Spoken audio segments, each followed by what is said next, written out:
Hello, everyone, and welcome back, as always, to Curse of Strahd, Twice Bitten, the show where 5 DMs take on D&D's top Gothic horror campaign. As always, I am Dragon Akarta, your host and DM, and thank you to everyone for joining us this week. Just so you know, a quick announcement, we will not be airing a new episode next week. Just some assorted scheduling issues as, just summer happens. But we do hope to return on the following Friday, so we will see you in 2 weeks' time from this episode's release. Saturday. Yeah, not Friday. Yeah, sorry, Saturday. God, my brain is just full of this absolute mess at the moment, so thank you. Saturday, not Friday. But yes. So, we will be getting back to you on that, but in the meantime, I think we are all ready to return to Barovia and the Amber Temple. So, without further ado, let's get started with Curse of Strahd, Twice Bitten.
And welcome back. So, moving right along. Last we left off on Twice Bitten. Our party of unlikely heroes had made their way southward, journeying along the Solenka Pass as they ascended toward the peaks of Mount Gacchus, there hoping to find a secret, perhaps, to Strahd's origins, or just to his destruction. Seeking the Amber Temple that lay at the cliffs of the snowy alpine peak, they journeyed forth, passing through several hazards and challenges, and ultimately made their way to the facade of the temple itself. There, after a brief encounter with some mountain folk berserkers who had laired themselves within one of the exterior chambers, they made their way inside and prepared to do battle with a party of flame skulls that Casimir had warned them lurked in the chambers beyond. With Lillison's assistance in the form of a polymorph cast by Casimir, a strange beast forged of brambles and tinged with droplets of blood, the party easily destroyed the flame skulls that lurked there, just finally disintegrating their remains with Esmeralda's holy water. After further exploration, Kiva located a model of Castle Ravenloft that appeared to cleanly and perfectly depict the exterior of the structure, even as the rest of the party, among them Esmeralda, discovered a secret passage that led further into the temple. After stealing an enchanted ewer from a table in a room full of illusions, Metreon and the others were attacked by a sudden horde of agitated specters, an encounter that led to Metreon and Kiva falling from a collapsing, crumbling balcony onto the dark temple floor far below. Suddenly, Metreon was attacked by a strange, mysterious assailant, perhaps located in the massive, faceless statue that dwelled at the center of the temple floor. As Amity, through her own spiritual magic, rescued Kiva and Metreon from below, Lillison, still in her massive, bestial, uncontrollable form, leapt to the temple, aiming to smash the statue's face, but some unseen, unexpected form of enchantment twisted her mind and forced her to flee from the temple through the front facade, with Erthrendir, Kiva, and the others following in swift pursuit. Together, the party fled the temple, regrouping outside, and as Casimir constructed a stone shelter through magic means, just against the cliff face outside, the group themselves turned in for a night's rest, preparing to restore and regain their resources and begin their delving and expedition into the dark temple's shadows once more the following morning. As they do, sinking deeper into the silent darkness of slumber, Amity, you find yourself falling into restless sleep, and soon enough, you feel the familiar weight and chill of a dream sinking over you. You open your eyes, Amity, and find yourself standing in a vast, dark chamber. In a semicircle around you, you see dark shapes that glimmer with a faint amber light, and then suddenly the light blossoms, blooming into a eerie amber glow. You see altogether 18 enormous blocks of amber in the shape of prisms, each one 10 foot tall, arrayed around the chamber's center, each one facing toward you silently. Within each box, you see a small wisp of writhing shadow, but as you stare at each one in turn, it twists, flaring out toward you and bursting into a strange, unsettling sight. You see in one amber block a swirling cloud of pox depicting the same faceless creature's flesh melting from its bones again and again as sickness eats away at the skin, muscle, and sinews below. You see from another one a pair of skeletal wings flaring and flashing, and unspeakable horror dwelling beneath. In another, you see a roaring face of fire that erupts like a volcano, screaming from the surface silently before being pulled back into the block. At the north end of the semicircle, however, you see standing 3 15-foot tall blocks of amber that tower above the rest. You see here the same slivers of shadow, but these ones feel stronger, more vivid, more real than the smaller ones that surround them. Within the left side block, you see dwelling a massive spider, forged of skulls, its carapace carved with profane runes. Within the right side block, you see what seems to be a strange sphere of milky gray with purple streaks across it, and then, suddenly trembling, you see one of the craters across its surface crack and begin to open, revealing a baleful eye, a motion that is soon repeated by dozens, then hundreds across the sphere's aberrant surface. And then, in the center, you see a dark, bloated form. You can't make out the details, just the massive shadow that dwells within. And before this block, you see standing a humanoid shape. The back and the features cast in shadow so that you cannot make it out, but one hand you can see of this individual is outstretched toward this center block, hovering mere inches away from its surface. Okay. Amity looks around, shakes her head, and pinches her nose, and then says, "It's not real. Is this a dream? All right. I have to figure out what's going on." She goes up to the middle of the taller ones, the one with that you most recently described, with that big dark form. She knocks on it. All right, you stand up to approach it, knocking on it, and as you do, it stirs at your touch. You see beside you the silhouette of the individual still frozen in place, the fingers mere inches away. And then as you knock at the block of amber, you see it suddenly turn and swell, as though the shadow itself within the block of amber is growing. But then you realize it's not changing. It is unfurling, unwinding, as you see 2 enormous leathery wings spreading forth from a bloated, terrible, misshapen body You see, as the wings pull away, fangs that glint wickedly in the amber light.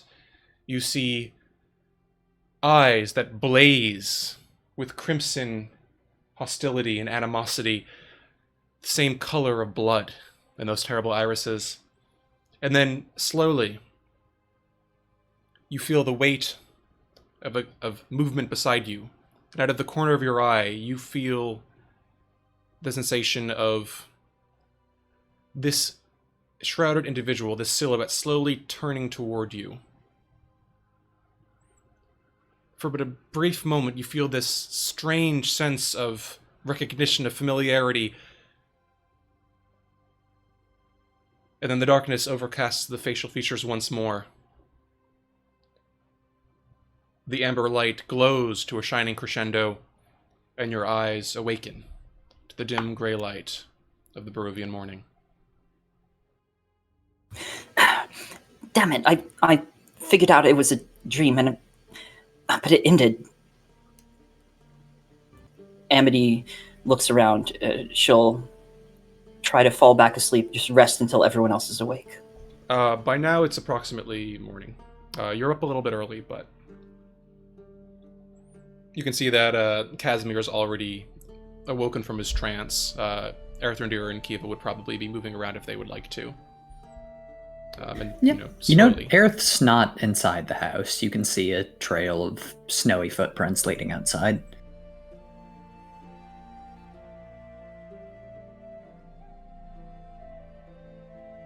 Okay. In that case, Amity will follow the trail of footprints, maybe ask Casimir for a quick firebolt for warmth.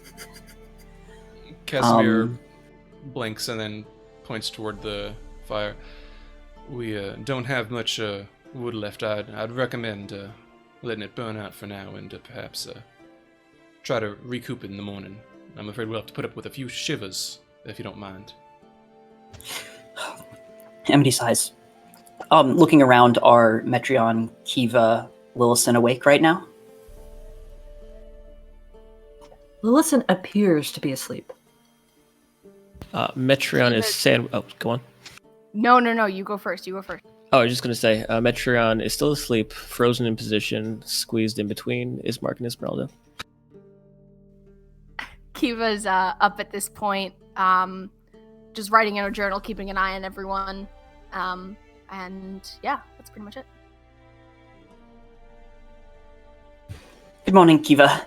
Well, hopefully it's a good morning. Amity peers over the trail of footprints. Erethrundir appears to have walked off the edge of a cliff. Well, that's not really a good way to start the morning, but maybe you'll be able to draw him back up with the power of love. Awooga, awaga. Amity does some fake chants. I don't know if that worked. What are y'all making that racket for? Oh, see, it did work. Aerith pokes his head back inside the house, the tips of his ears very faintly blue beneath his hat, teeth chattering. Oh, y'all are up. He gives Amity a brief, brisk hug. Morning. You are cold. Good morning. Yeah, no, everything is cold. I was just trying to sketch something out in the snow, see if I could make a map of the places we've been thus far, and sketch out a plan for today. Speaking of which, you ready to go back in? I mean, I would never say yes to that, but yes. Good. Yeah, no, I think I've got a plan, at least for getting further in. If Casimir still has all his spells. I also have a plan for getting further in, though I need to do a morning seance first. What you thinking? Or is it one of those things where you'd like to be suitably dramatic? I can respect that. Mostly a way so that we don't always have to go up to this thing like, should we touch it or not? Oh, then by all means. Do you need our help with it? I'll need 2 people. Gotcha. Well, I'm happy to. And I know that you're somewhat freaked out by this kind of thing, so it's okay. I can just get 2 other people if you want. No. I mean, if you wanna, that's fine. But if I'm There's suddenly a brief, brilliant blush. I mean, I'm presumably going to be living near or with you for a while, so I should probably get used to it, you know? Amity sort of makes eye contact. This is a test, sort of look. All right. All right, so me and one other. Kiva, you want to help? Well, I had a lot of fun the last time you did a seance, so why not? Oh, yeah, glad. Sweet. Let me get... Aerith pulls the seance candle out of his pack, wiping off a small bit of dried icing from the last time it's been used, and hands it to Amity. Whenever you're ready. All right. Yeah, back inside the little makeshift igloo, Amity will go to start up a dramatic seance. See who she finds. Okay. You lay out the assorted items, the burning candles around you in a small circle, doing your best to clear away the snow, keeping them alight for the moment. You watch as you begin to sit at the circle and begin to pull in the power within you, feel that veil beginning to ripple at your ethereal touch. You watch as the candles flicker and turn to a deeper shade, away from the familiar colors of embers and toward a reddish, then purplish glow. As the three of you come together and begin your focus and concentration, you slowly watch as the surroundings begin to fall away, the familiar walls of mist and fog beginning to rise around the perimeter around you, and slowly you see spirits, more than you expected, begin to step forward.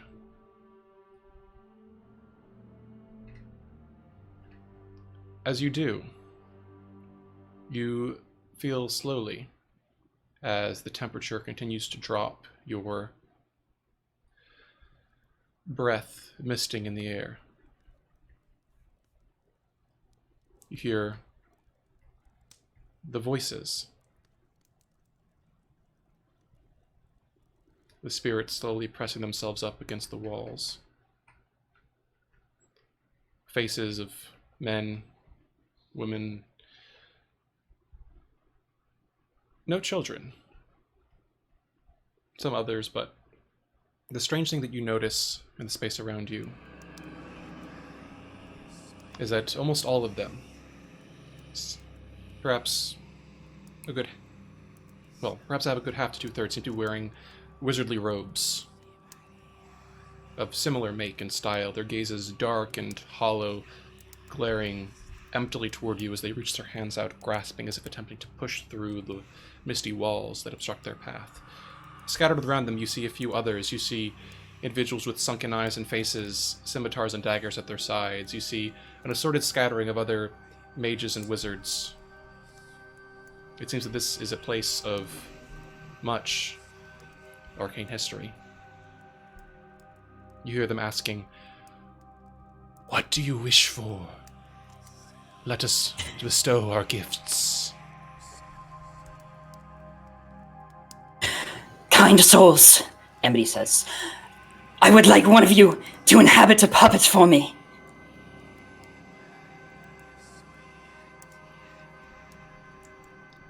You watch as slowly one steps forward, the mists parting to make way for them.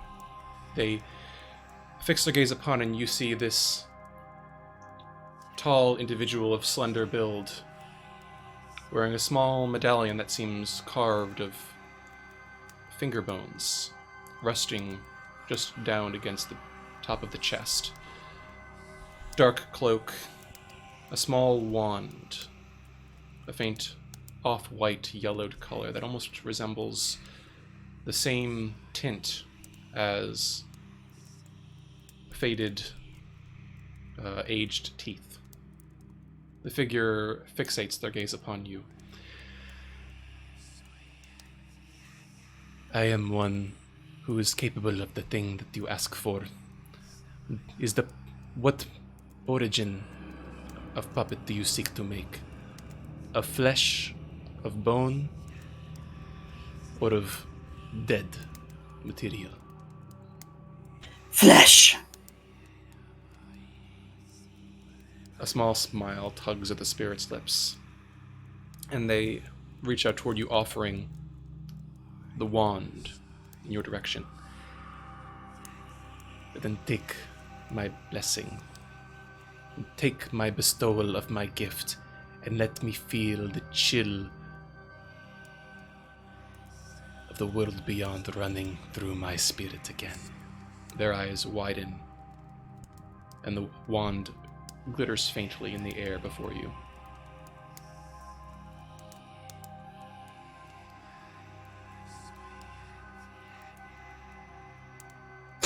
Okay, Amity reaches for the wand and says, "Thank you. Enjoy returning to your old home. If that is what this place is." And she takes the wand. Alright, the spirit does not The ground answer, but gives a shakes. small, wry smile, and then dissipates into a fine mist, evaporating into the wand. You watch as slowly the wand begins to twist and bend, entwining around your flesh as though it is a strange tattoo of this strange, yellowed bone-like color. And then, suddenly, the mists dissipate, the ghosts receding, and the visage of the mountain returns, the howling winds and the cold. But this time, as you look down, you see that faint, spiraling tattoo of the bone white wand upon your forearm.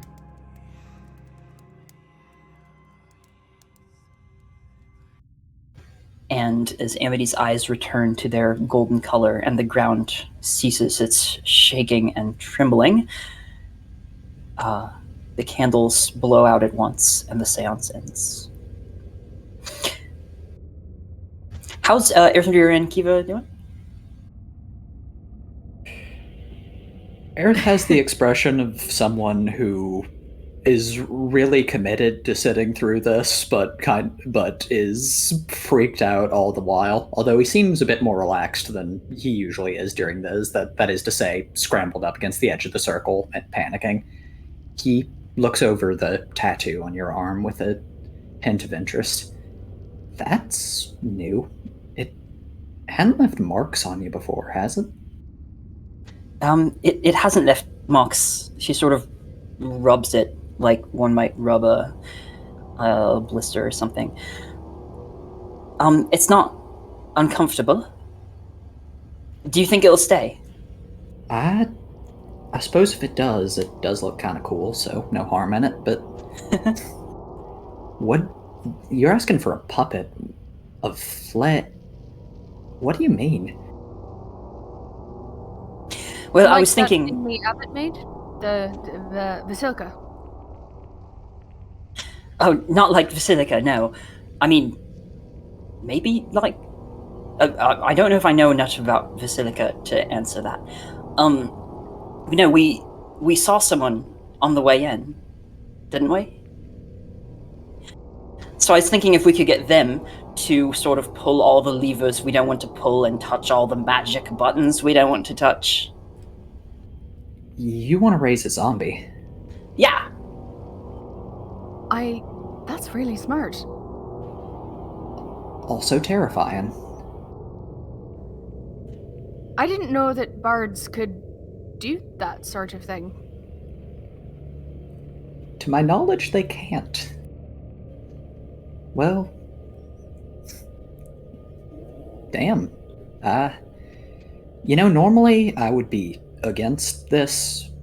That being said, that bastard either owned or enchanted the staff that's been haunting my dreams lately, so...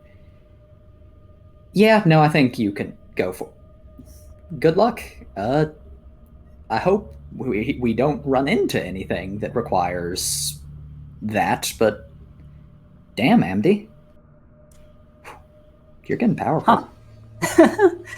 Thanks. I sort of thought you'd be against it. I was preparing this whole like thing about, letting other people do the stuff that they're good at. But no, you're with me. That's great. Let me be clear. Morally, I am against it, but it's not my decision to make. Y'all have just as much a right to do stuff to make sure we stay safe as I do. If that means stuff that's going to compromise my morals a little bit, then I'll grit my teeth and get through it. Kiva just sort of gives you like a little thumbs up behind Earthrendir and just sort of mouths like, well, they're not going to use it anymore, so we might as well. Speaking of which, let's wake up the others. Assuming they slept through a seance, Metreon. Oh yeah, he's down and out right now. Aerith looks over at Amity, a twist of a smile. You want to get him, or shall I? I think somebody needs to dump. No. Let me. I'll do it. Oh, by all means. Kiva's going to activate the sun sword at full brightness directly in front of his face.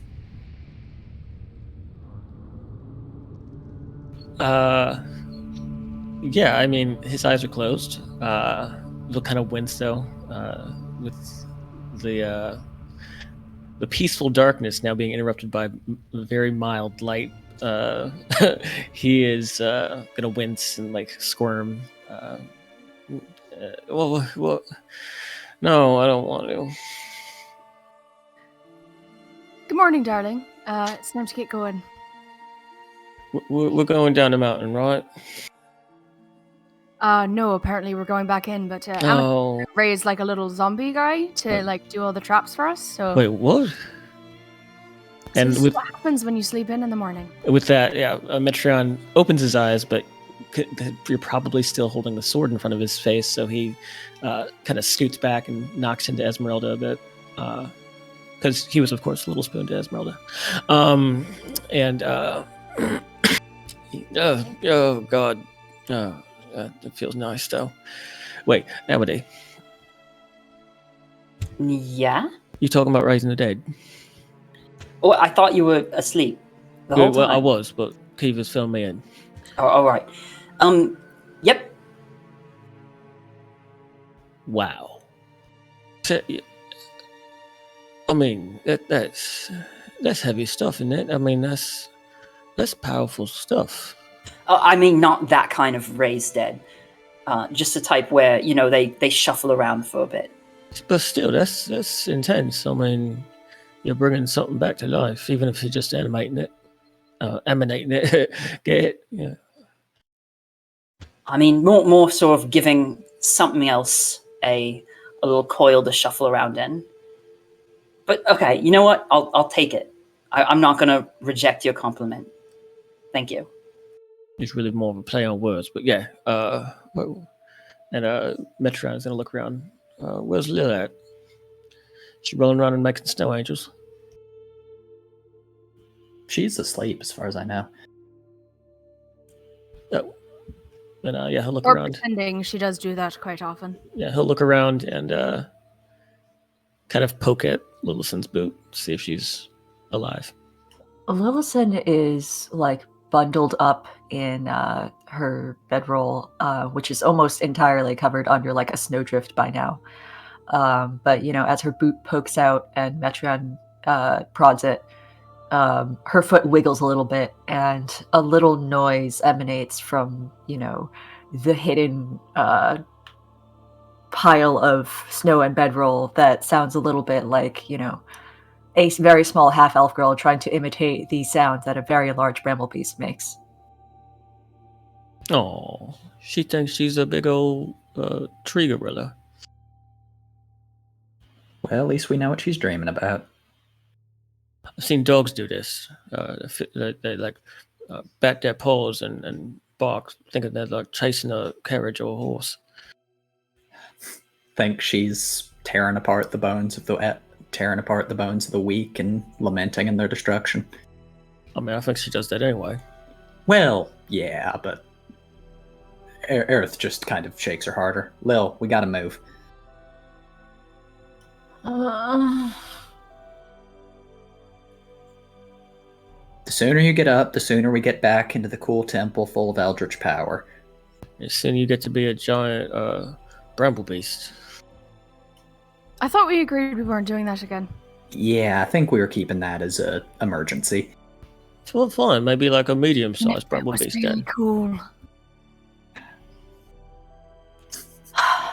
fine. And she rolls about a little bit, and a big portion of the snow just kind of like shifts and like falls off of her in one big slab. You hear Casimir clear his throat as he kind of steps forward and kind of glances quickly at Lillison. Well, I did prepare the spell this morning, so perhaps not the same recipient or the same form, but if need be, I do have an assortment of options. Should we require a similar combatant, some form of flight perhaps? Just let me know. Thank you, Casimir. He gives a nod and returns to studying his spellbook. Aerith looks over the now awake grouping and claps his hands. Alright, so I've been coming up with a plan. First things first, it's pretty obvious to everyone that we need to keep any visits to the room with that statue a minimum, right? When you say that, Metreon visibly shudders. Yeah, seconded. I've been thinking, and while we've only seen that person cast suggestion and a fireball or two, I don't want to take the risk. Even if they are just as powerful as, say, me, from a fortified position, a sphere of magical darkness, they could pick us off one by one before we could do much about it. It's not just that. And maybe I was just in my head, dealing with getting chased by a bunch of ghosts. But when I was in that room, that big old statue, I couldn't see much of its face or nothing, but I felt familiar. I don't know. Like the old boss. Maybe. When I wasn't there enough to really digest it, and again, running for my life, getting hit with bolts of magic and shit. Didn't really have time to process it, but definitely got a feeling that I knew some of it. But Wait, what'd you say that he said his name was, or what Eva said his name was? Eva called him, what was it, Undying King? Right. Kaz, have you heard of anything like that? As Aerith also tries to think if he's heard of anything like that. Sure. I would say you can make your choice of religion, arcana, or history check. The DC will be different for each one. Alrighty. Going for arcana. Great. 12. All right. Casimir rolled a 23 on his arcana. Earthrendeer, you're not sure about anything, but Casimir nods, frowning. I've heard the moniker before. It's not overly familiar to me, but from what I've heard, it describes a lord, or perhaps a god of secrets of some kind. A guardian of forbidden, some say profane knowledge and ancient lore. Yeah, that sounds about right. So you felt that presence here? Not maybe not the presence, but maybe like the shadow, or like the memory. Oof. Well, I suppose from what we saw of Amnesia's seance, a bunch of folks have been through here. I guess it makes sense that a bunch of wizards would truck with a god like that. Yeah. Well, at any rate, I'm in agreement. We try to keep out of that room as much as possible, if it's possible. Yeah. So here's what I'm thinking. As Aerith leads everyone out into the snow and the crude diagram he's drawn on the ground. So there's two obvious doorways we never took. But there's a decent chance that to get further into the temple, we're going to need to go through that doorway that was on that balcony that collapsed. What I was thinking was that, Casimir, you could use that spell that you used to make this house to create a box of sorts that we could walk across and through that would be walled off against that room, so we could, walk into that door without that thing being able to hit us. You think you could do that? He frowns, nodding. I could certainly do so, though, out of curiosity, just from the look of the statue, we didn't see any openings or other sort of arrow slits from the back or the sides that it might have been that whatever's inside, if there is something, might have been able to hit us, right? I mean, when you were on the balcony, it didn't attack you, right? Don't think so. Lilson, did you see anything while you were in that mode? Did I see anything? You did not see anything. I will say that you did not feel any holes on the side of the head, although those were visible. Those were not, in darkness. At the front of the head, you felt like two eye holes. Right. But, I mean, you haven't, yeah. Well, I can say for certain that where the eyes of the statue should have been, there were two large holes. But all around, the rest of the statue seemed quite solid. And Gotcha. I still think if we absolutely must, we could just crunch the top of the statue off and see what's inside. Good to know. All right, in that case, we might not need to bother with the whole affair. Just either use a spell or lay across some planks of wood or something and just rush across as quick as we can. And as quietly, I think. Ideally. Does that sound acceptable to everybody? Yeah, it's fine by me. Whatever gets us in and out quickly. Yep. All right, gang. Aerith raises his wand in a mock, troop leader posture. Let's march.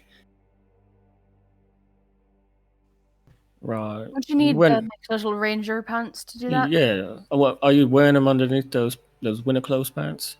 No, thank you. Those are hideous. If I'm not going to wear them unless I need them, thank you. Oh, you see it yourself. We might find some gold and treasures and stuff. You might need those extra pockets stuff. I mean,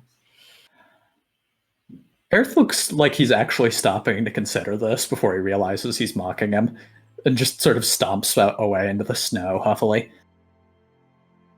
Metron smiles, but as Earthendir steps out, he will very quickly flash his head back towards Casimir. And if you get us into any more shit, and He holds with his hands that, up, just a gesture of innocence, eyes wide. Metron just kind of wiggles his fingers, and as he does, this kind of shimmering whitish gold light kind of flickers between the. Come on, yeah. He gives a nod. Behind him, you see Irene and Ismark getting their things together and following up in line. You see Davian kind of shaking some of the snow off of his cloak and pulling it over his shoulders, spitting into the snow, and then taking up the rear. Are you all heading back in through the fissure? I guess we are. Okay. With that, with perhaps your Dodier members leading the way, you venture forward back into the small cave-in at the western side of the temple facade.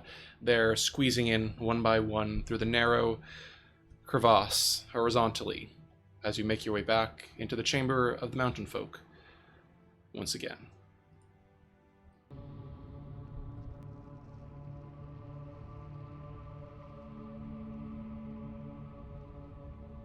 It is silent in here, quiet. But as you step through into this area once more, you feel, again, settling over your shoulders, this sense of unease, this kind of oily discomfort that drips down your shoulders and makes your stomach swirl and feel queasy. You can't help but feel as though there's a darkness here that's watching you, and every second you remain, the hairs on the back of your neck tingle just a little bit. It feels like someone's churning butter in my stomach. So, listen, there was a big old great amber door just up the hall, and it seems to be in the opposite direction of that room, so maybe it's worth checking out. Doors didn't seem trapped. I think we should probably try to hit as many rooms as we can, as quickly as possible, so that seems like as good a place to start as any. Right. And there's another door I didn't check, though. It's right outside. I don't know if it's worth going into, but I mean, if we're trying to check everything and just make a sweep, then yeah, probably should. Well, We probably we're- should, and let us be cautious about it as well. Well, good news is we've got Amity's new friend to help us with some of that. Wait, she already summoned it? No. Not yet. Oh. Yeah, he's right through this door. I mean, does anyone have a name suggestion? I'd prefer we not get sentimentally attached to the meat puppet we're using as essentially a shield. All right, meat puppet works. All right. Allison's eyes widen at this discussion that she was not there for earlier, and after a moment, she decides to just nod and accept it. Wait. You could just combine the two and just call it a Muppet. I'm fine with that. Sure, Kiva looks Muppet. over at Lillison and just sort of like gives the, you okay look. Willison shrugs and nods. Or actually, before you get that thing, Lillison, would you mind using your mage hand to take that staff off of him? I don't want that following along with us. Ah, yes. Do you want me to put that somewhere? Aerith looks around and kind of like points at the deepest corner of this room, just over there where we're not going to touch it on accident. All right. She's gonna move up to the doors. Okay. You see there on the ground the charred corpse of the man left here perhaps by the Flameskull's aftermath.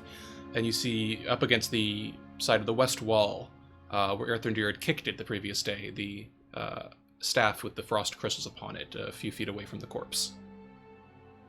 Lillison will look at the staff for a couple of moments.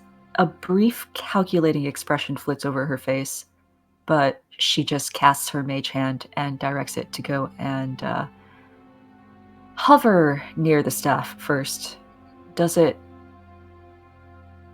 I get a foreboding sense of doom? I mean, you don't get a foreboding sense of doom, but just to confirm, were you looking to move it away from the corpse? Because Earthrendir already kicked it away the previous day. In that case, it's fine. No, Lillison you rather violently kicked Lillison is now looking to pick up the staff with her mage hand. Okay. You reach down and grasp the staff in the mage hand, picking it up. It hovers a few inches off the ground. Okay. Lillison is going to think about this for a moment and then carefully move the staff to prop it up against this corner.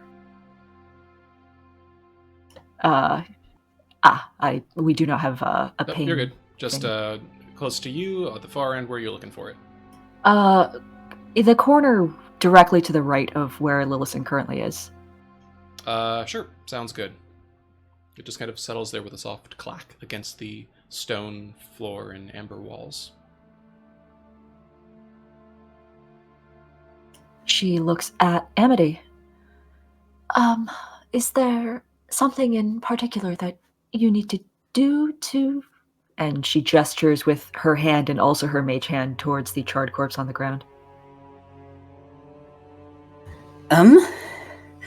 Well, Amity sort of kneels beside the charred corpse and presses the tattooed arm into its chest. And chants the spell Animate Dead. Okay. You take a few moments to begin summoning up the power for the spell, and as you do, those around you can see that the shade of your irises slowly turns to a dark purple, so deep that it's almost a black. You watch as slowly from the ground around you, a soft mist begins to rise, stirring and spiraling around your form, in a soft and gentle loop that slowly ascends like a helix toward the top of your head from the bottom of your feet. And as the incantation continues, reaching the peak of the spell, a chill wind begins to blow, ruffling your clothes, chilling those around you, and those watching can see as the spiraling mist slowly resolves into the form of a shrieking skull, a spirit condensed. Suddenly, as you release the power, there is a crackle, a bolt of black lightning that lances out from the center of your palm into the chest of the corpse, and the spirit, shrieking at that exact moment, dives into the chest alongside your hand. Slowly, you watch as, like a puppet whose strings have just been reconnected, the corpse slowly begins to twitch and stir. The charred remains pulling themselves up into a rough sitting position as your hand pulls away. Eyes lidless, the lids having been burned away in the flames, staring hollowly forward.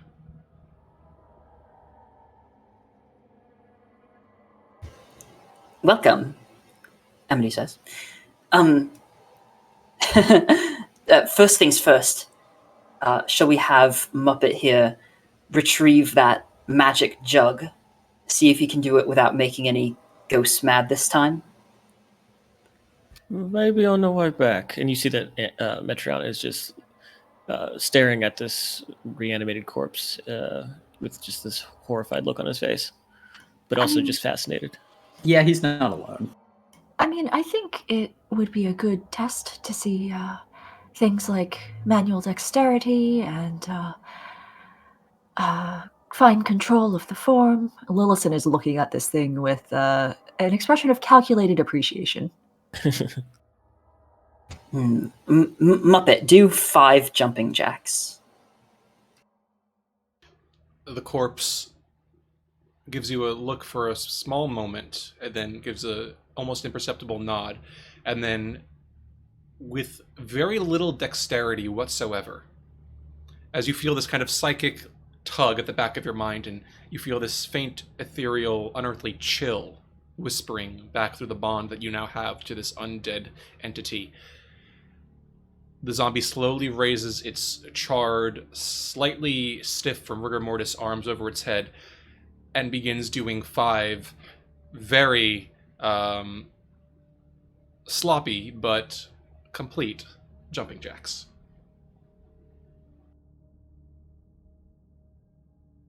I think that's just worse. You can actually see the flesh, which is kind of like sloughed off in places from the burning, kind of like slapping against the skin, this kind of like wet sound, like, you know, slapping a slightly mushy, rotten banana against the floor. It's fairly unpleasant. Yeah, Metron could puke right now, but he's going to hold it in and just kind of walks past, like keeping his distance and very much keeping an eye on this thing as to not get too close to it or to make sure it doesn't make any sudden movements. But then he'll start to head out in the hall towards that first door and check. And I want to check and see if there's any traps or anything like that, or if it's locked.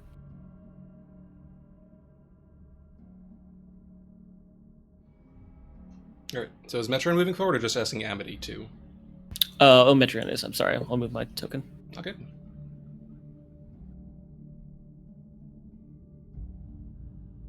All right. So you move forward, stepping just beside your stinking friend. The stench is pretty bad. Although actually, now that I think about it, given that it has been up here in the cold, the decay hasn't set in quite as badly as you might have feared. but the sight is pretty loathsome to look at. You're going for the door? Yes, I just want to check and see if it's either locked or trapped, anything like that. Make an investigation check for me. Lovely 10. Does not seem to be trapped. Would you like does it to seem to be open the door locked? yourself? Does not seem to be locked. There does not seem to be any locking mechanism, just a handle of sorts. Not a handle, but like it is a small indentation that you can kind of put your fingers in. Like you get the sense that those who built this place, given the massive blocks of amber in place of normal wooden doors, had this very kind of like Stone Age Gothic vibe to the whole architecture of the place. Got it. So yeah, Metron will move back and point to Amity and like gesture towards the door. All right, Muppet, lead the way. Amity says, pointing at the door. Okay. The zombie. Let me check something real quick. I need to check something on its character sheet. Okay. The zombie slowly moans, this kind of guttural groaning that bubbles from his throat, steps forward and pushes against the door, and looks faintly surprised when the door does not open. Metron, you recall that this is a pull door. A what? This is a pull door. You have to pull it out toward you. The zombie's just kind of like walking against it, like a Roomba pushing against a closed door. Oh god. The visual. It has 3 intelligence. Yeah, the visual is great.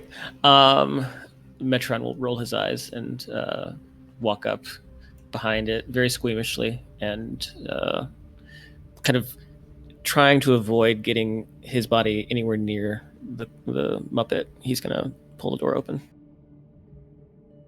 Okay.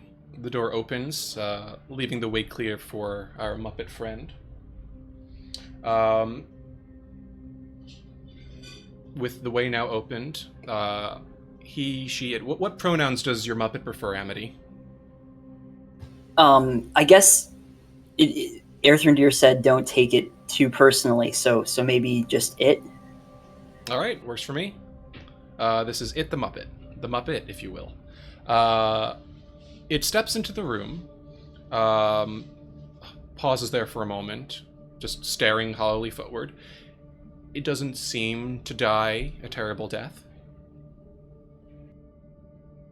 Another one, you mean? Well, yes. Voila, the way is clear. That is actually useful. Thank you, Amity. This was a really good idea. Aerith's going to step forward and peek inside to see what's in that room. Sure. Peering in, you see that stone blocks resembling tables stand in the center of this room that's covered in dust. Carved into the stone walls, you see niches filled with hundreds of dusty bottles, and cobwebs hang from wooden ladders that lean against the walls. Bottles? Bottles of what? You can take a closer look if you'd like. I shall. Alright, while he's doing that, what's everyone else doing? Metron's watching, but will slowly approach the threshold of the door and just kind of keep his eye on everything. Same Yeah. with Kiva. Okay. She's just there as sort of like emotional support. Alright. Aerith is doing best to investigate. Amity So- would help him investigate. Okay. The two of you together just kind of begin to peruse the shelves, inspecting each one of them in turn.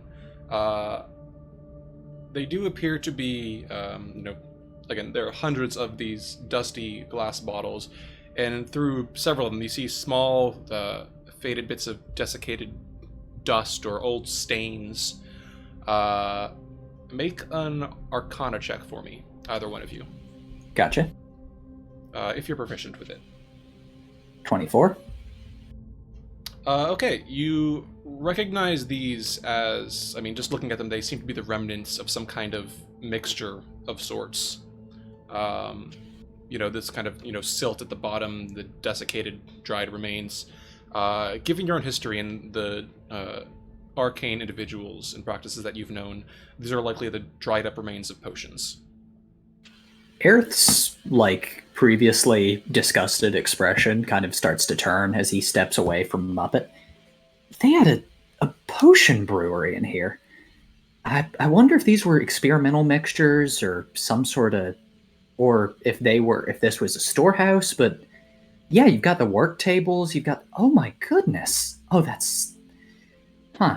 Shame any ingredients probably would have long since rotted away by now, and it doesn't look like there's any left over. I presume there's none left over. At this point, you hear a soft, sharp sound from Esmeralda from the southern room. Hey, well, take a look at this. I found something interesting as well. When you get the chance. Is there anything else of interest in here? Make a perception check. Alrighty. May I argue investigate? No, I can't. No, I may not. 6. Nothing that you notice, no. Alright. Nothing to note in here, y'all. Lillison reluctantly leaves behind the staff that she had been kind of darting surreptitious glances at and moves over near to Esmeralda. What did you find? She gives you a look, kind of pointing along the southern wall. It was a bit more difficult to spot. I didn't see it yesterday because we just passed through so quickly. But you see here along the ground, beneath the footsteps, I saw scratches along the floor here in sort of a quarter circle pattern. I think there's another hidden door here. Interesting. Can Aerith Well, now step? Lillison's the size of not a gorilla. We could probably go through hidden doors today. Yeah. Aerith is going to step forward and see if he can't find the joins of the hidden door on the wall. Go for it. Give me an investigation check or a perception check, your choice. 20. 20. You easily find a mechanism set in the molding of the lower 3.5 feet of the wall, and kind of pushing it. You hear a small click, and a hidden door drifts a few inches open. Would you like to proceed inside?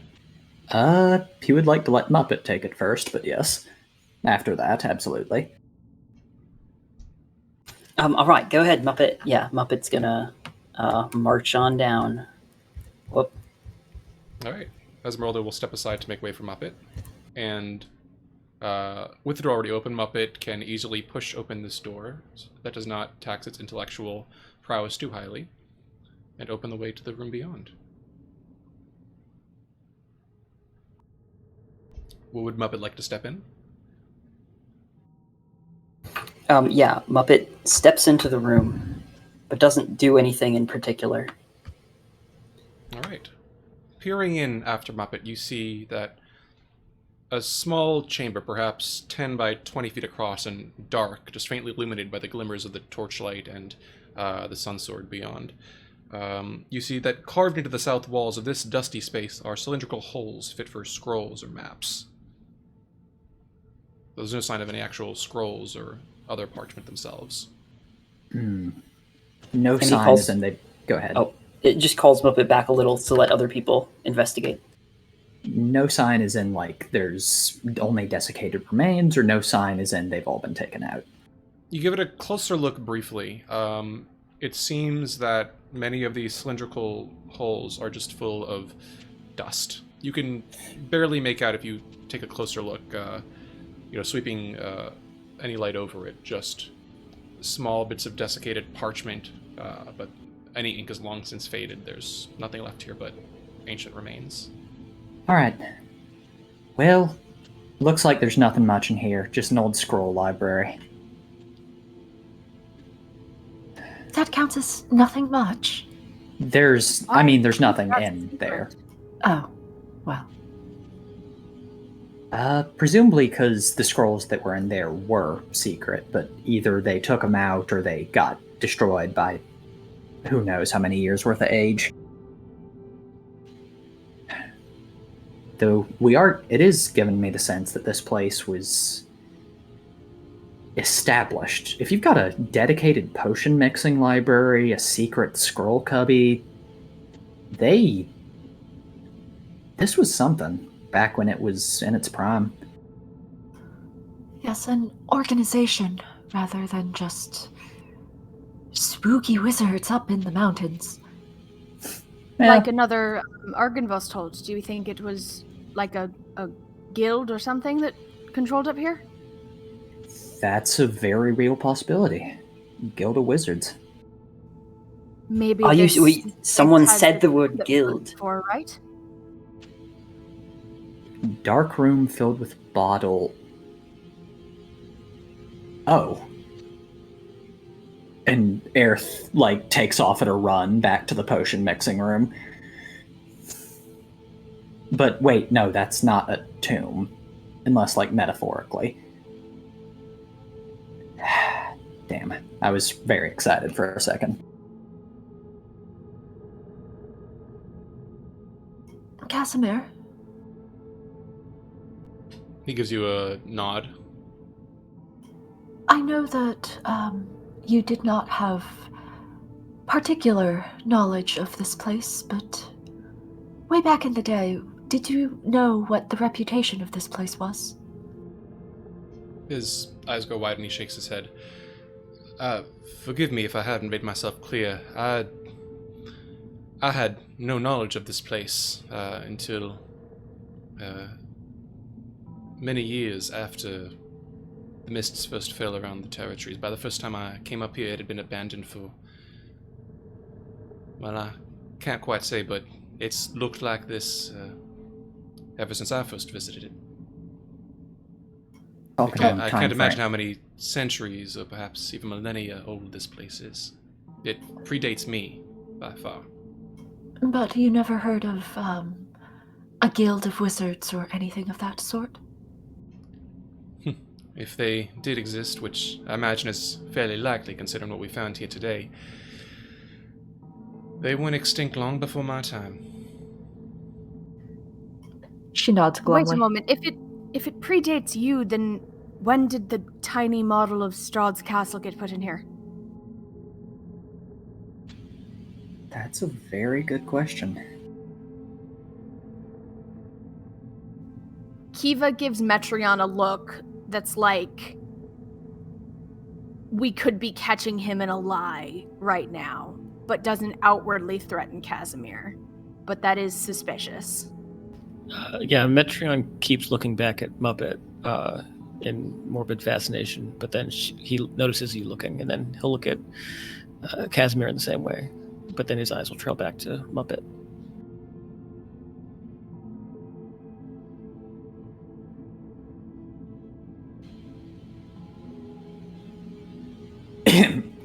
Well, I suppose none of this is what we're here for anyway. Shall we keep moving? Yes, let's. Next door.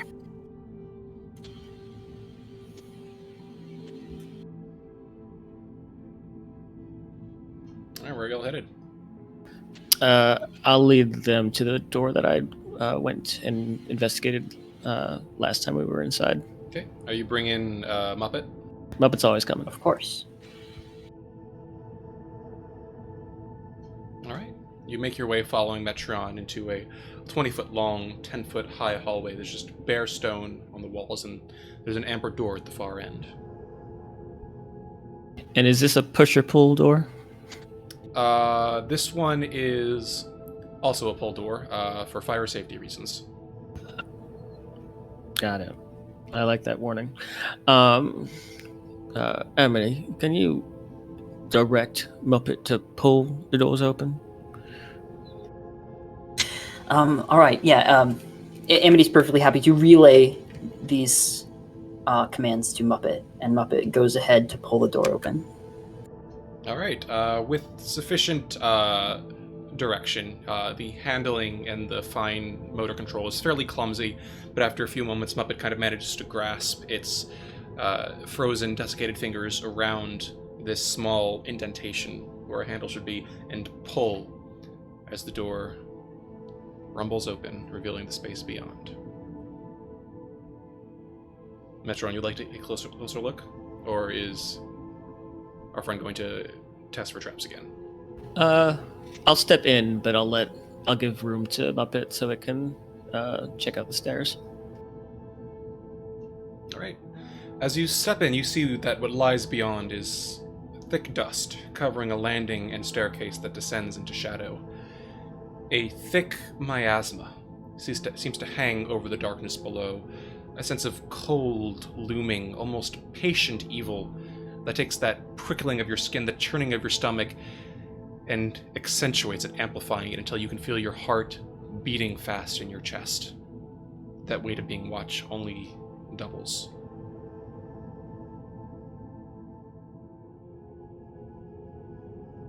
Yeah, I'll make room for Muppet, and it can start to go down the stairs. And I'll wait at the top of the steps with the others, just in case it explodes.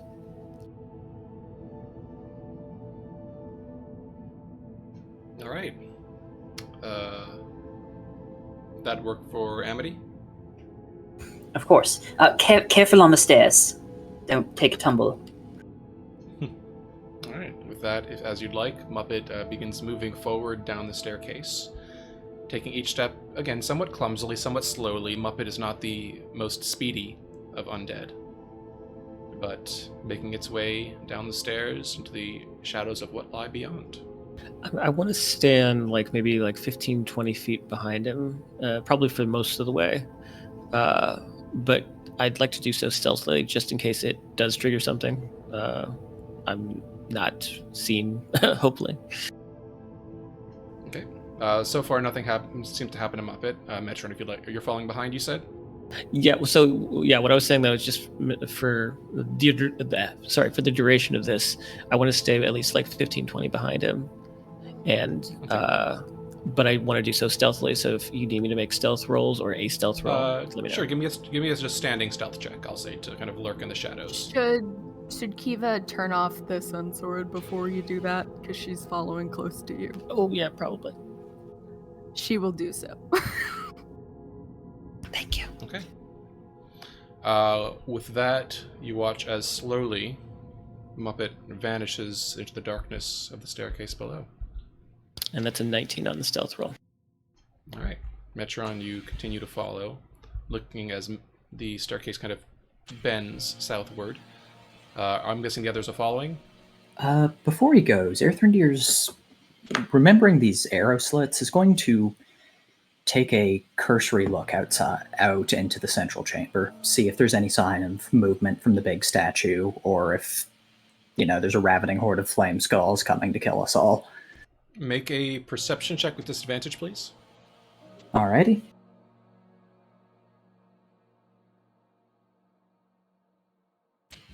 Seven. You can see just faintly in the cone of your dark vision, at the very breadth of it, one of the large stone fingers of the statue, but beyond that, there is just an imperceptible, murky dark. You can kind of see what seems like the stone floor far below. You can just faintly make out the outline of one of the massive pillars in your peripheral vision, this kind of dark, fuzzy shape that towers from the floor to the ceiling. But beyond that, it is nothing that you can make out. This place is big. He shudders and then turns to follow the others. Okay. With that, I presume the rest of you are following... Metron and our undead friend are the first to arrive. So, let me just make one quick adjustment.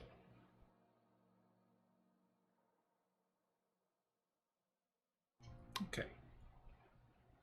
So, with that,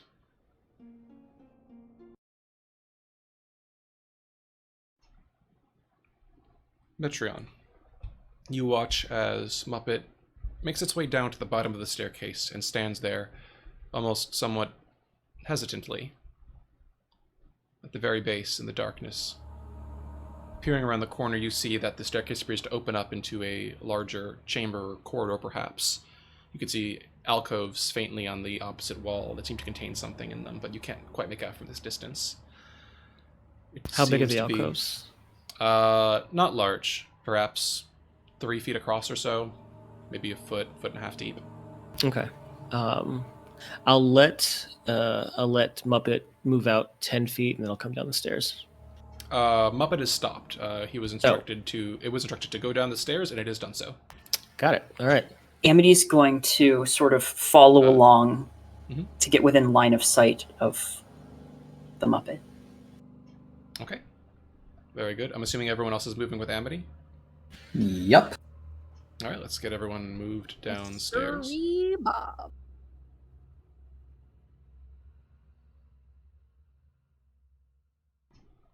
And Lillison, you're keeping pace with them? Lillison is keeping pace approximately at the level of the NPCs way in the back.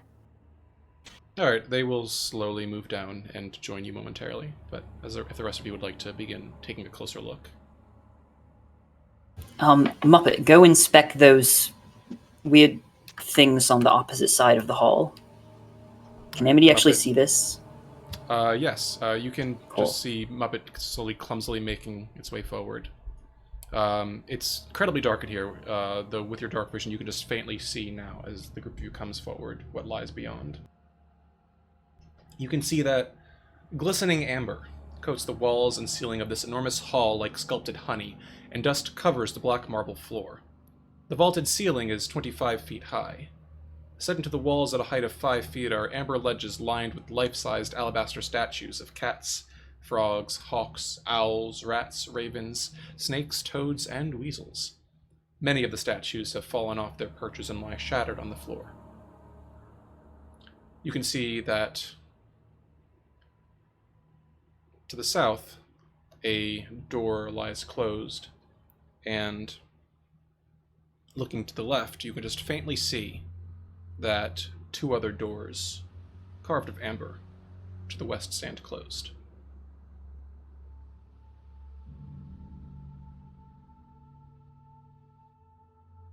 This might not be the time to ask, but I feel like Randy, you'd know. What the hell is amber? How do you Huh? get so much of it? For the first question, it's usually the fossilized sap of a tree. How they got so much of the stuff, I have no earthly idea. Like, it's not exactly the sort of thing. Well, it's not even a traditional building material. It's incredibly brittle. It's more relevant for archaeology, for preserving things without flaw. So I don't know where they got this quantity. Sure don't look brittle. The Metron's going to step out and get a little bit closer to Muppet to see what's in the alcoves. Are we certain it is amber and not some sort of colored glass that people just say is amber because it sounds more mystical? I suppose not.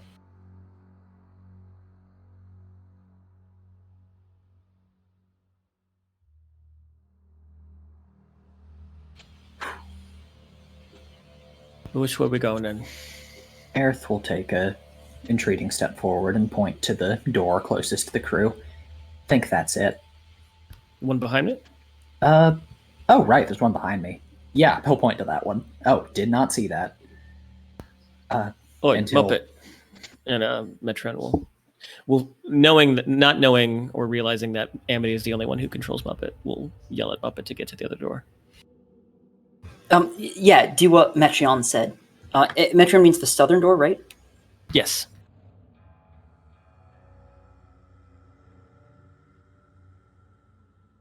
Okay. Muppet's going to open this one, I gather? Yes. All right. As it reaches forward toward the indentation where the handle lies in the door and kind of clumsily pulls, the door doesn't budge more than a half centimeter. Instead, as it locks into place beneath Muppet's strength, you see suddenly apparating into view, binding it in the shape of an X across its surface, emerging from the amber of the door itself, a set of glowing, intangible chains of ethereal amber light that themselves are suffused with shimmering, crackling, blue-black veins. They seem to bind the door into place. Does Aerith recognize that effect? Make an Arcana check for me. 20. It seems to be some kind of arcane lock, though you're not entirely certain where the kind of blue-black energy is coming from, though it could just be an artifact of Barovia. Oh, goodness. They wanted this one to stay closed. Intriguing. There's no... It's only the arcane lock keeping it closed, right? There's not a physical lock mechanism.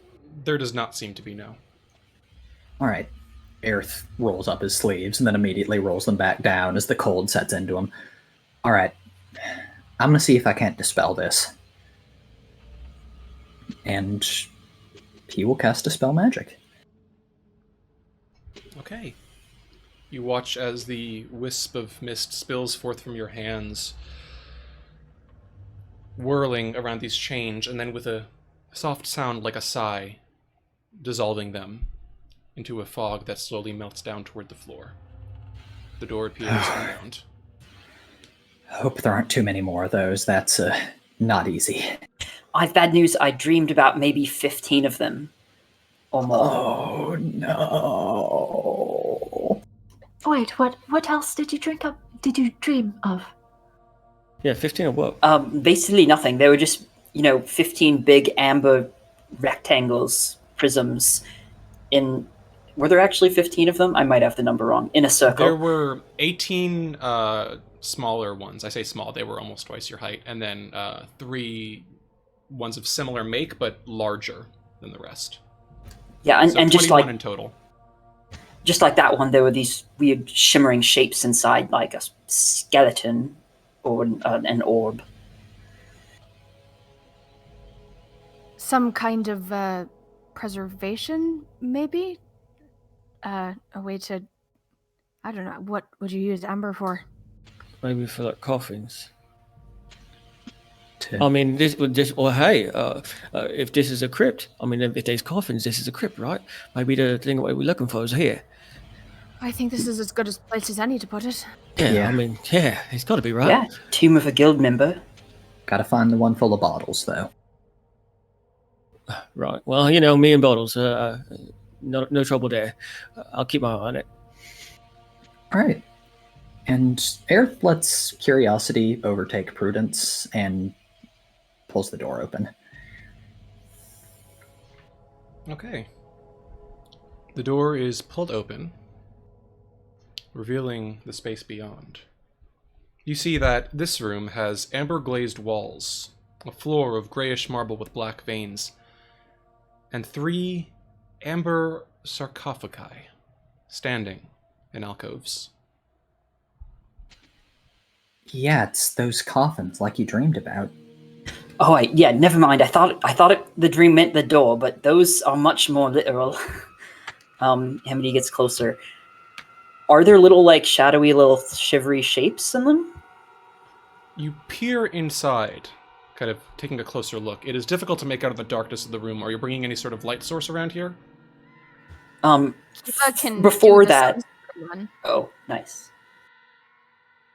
Before that, Muppet, maybe just go in the middle, see if anything kills you. All right. Again. Muppet takes a few steps in, pausing, kind of making a small circuit in the room. Nothing untoward appears to happen.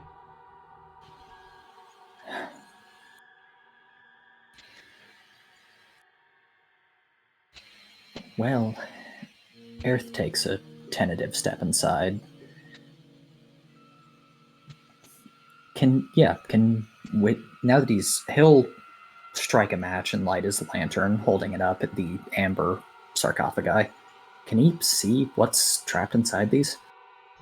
He can. In fact, looking around at the interior within, you can just faintly see, in the first one to your right, a small sliver, a wisp, almost too slight to be noticed, but present and solid, somehow more so than the amber that surrounds it.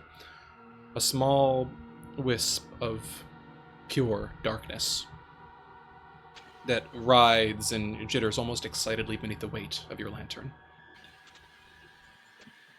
Can Kiva use her magic awareness here? Sure. You're just looking to detect magic? What does that do exactly? Actually, I lied. I'm going to use divine sense. Because she feels Okay. like this place is a little spooky-ooky. So I will put that in chat for you so that you can see what it is. Beautiful. Thank you very much.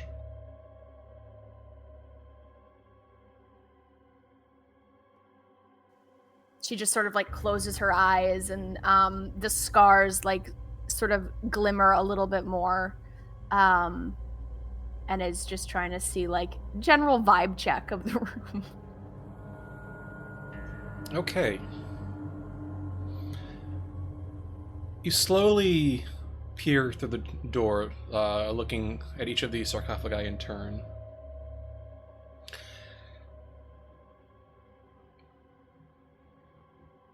From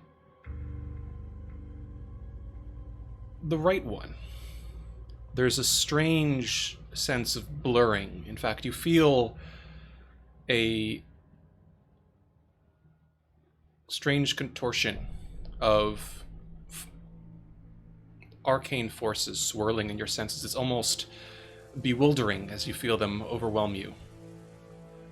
From the right-hand sarcophagi, the one that Earthendeer stands beside, you feel a strange mixture of divinity, a celestial aura tinged and burning with a sensation of undeath.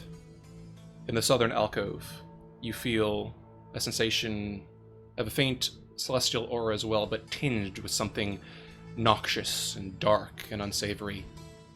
And in the eastern alcove, you feel a combination of a celestial aura that is burning with fiendish energy. Does she get the like that smell of like evil, or is it sort of a more neutral? All three of vibe? these are incredibly unpleasant senses. These are not... Whatever is inside of these sarcophagi, it's not a trio of Girl Scouts. Kiva will just sort of like come into the room, and she's not going to do this in a way to like startle Earthendeer, but she's just going to very carefully say, Earthendeer, whatever is in those is not good, and I would suggest maybe not exposing yourself to them for too long. There's something off in all of them. He turns to her, his eyes wide and curious, and then he sees the expression on her face and swallows dryly. Okay. And he will step back out of the room. Oh, goodness. They're definitely holding something. Yeah. I could get... It wasn't really clear altogether. It seemed as first like it was some sort of celestial energy, but then there was something else, something foul in all of them, and Look, I don't think whatever is in there is something that we want to be messing with. But you said it's celestial, right? Like It's when I say- celestial, but fiendish and full of death and poison. It's like something was corrupted and mixed together into some awful conglomerate and put in there to be kept. Are you saying like one of them celestial and one of them's poison? Or are you saying like a single one of them is all three? It's hard to say specifically. There is celestial energy in at least two of them, but I don't think it's a good thing. I think this place is giving me... It smells the way it does when Strahd's around. Like evil. Historians use amber. It's not something like you use deliberately. It's something you find, a relic of the past, of something that was preserved, just it was left. So if these are trapped in that, then maybe these aren't coffins. Maybe they're remnants. Something somebody cages. did. Or cages. When you Casimir- say We'll let Lillison go first. when you say they feel like poison, what do you mean by that?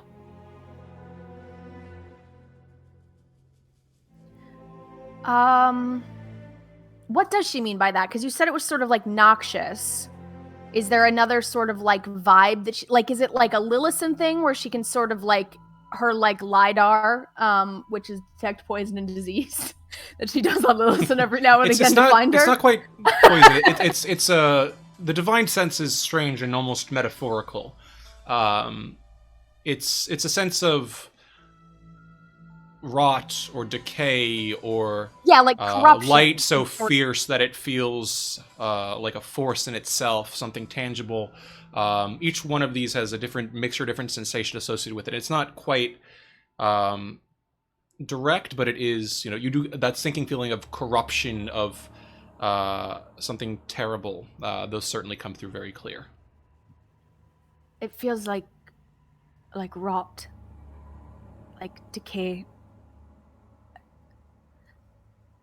And not like our friend here, like it's almost, it's weird because I can't feel it, but I can, it's like Spiritual? yeah.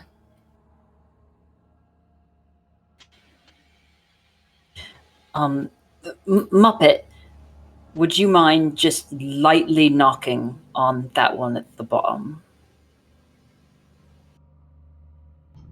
Muppet slowly steps forward and raises a clumsily curled fist and raps, not smartly, whatever the opposite of that is, on the amber sarcophagus's surface 3 times. The sound echoes hollowly through the darkened chamber. There's no response. Knocking on them is how I got like the attention of one of them in the dream, but that's when it ended. Maybe it's not interested in the dead. Maybe it's interested in life. Maybe it's Like the higher souls. intelligence creatures. Regardless, I don't think we want these things' interest. You hear a cough from Casimir. Forgive me, do you mind if I take a closer look at these? Our friend here seems to have proven that there's no sort of magical trap waiting for us. It's possible that these might have some sort of relationship to whatever Zarevich found here all those years ago. Metreon Kiva quickly pulls sticks it Kiva in like fucking glue. Yeah, Metreon pulls Kiva in as he's saying that. It's like, do we do it? Yeah, she's on him like white on rice. Everywhere he moves, she is right behind with the sun sword. All right. Is anyone obstructing his path, though? Oh, wait. We came here for knowledge of something, and of all of the temptations of forbidden knowledge that I thought we would find here, this was a very unexpected one. She is staring at the amber coffin to the eastmost one.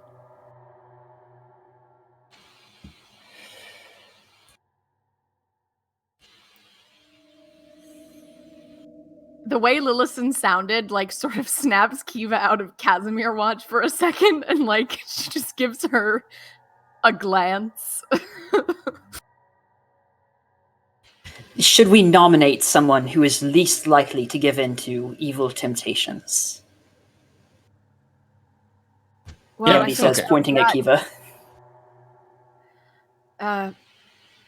I can try. I mean, I've got the Sun Sword, and I know that it tries to protect me now with Strahd, so I can resist things, at least. Or it can take over for me if something happens. Oh, I was going to suggest Oh. Davian, but I guess you work too. Or you, Metreon. I'm Yeah, not. I'm maybe. not entirely certain that the idea is that we have to resist evil temptations so much as perhaps these things know what sort of natures are consonant to their own. Wait, what? Casimir, what are you going to be inspecting for? He gives you one nod. Frankly speaking, I'm not entirely certain, but the entities within these. I understand that from what Kiva said, they seem to have some sort of unwholesome aura to them. But this place in general seems like it has a checkered past at best. Given that it's possible that Zarevich himself came here and, well, he might have, from what I've heard. And there might be some secret to his power or his history buried in this place. It's possible that whatever these things are, I mean, it's not for no reason that the folk of Barovia called him the devil.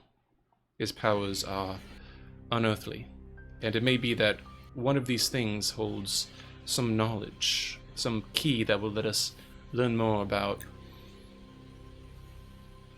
what exactly he is, and how we might be destroyed. I'll be honest, I'd sooner touch it myself than let you touch it, Casimir, no offense. He puts up his hands. Of course, I don't mind that at all. I just ask that you share what you find with me, I'd appreciate being able to have a better knowledge of this place. I hate to sound selfish, but I do have my own thing that I'm searching for here, and if you would like to inspect them first, I don't mind that at all, but I would appreciate it greatly if you would let me know what you found.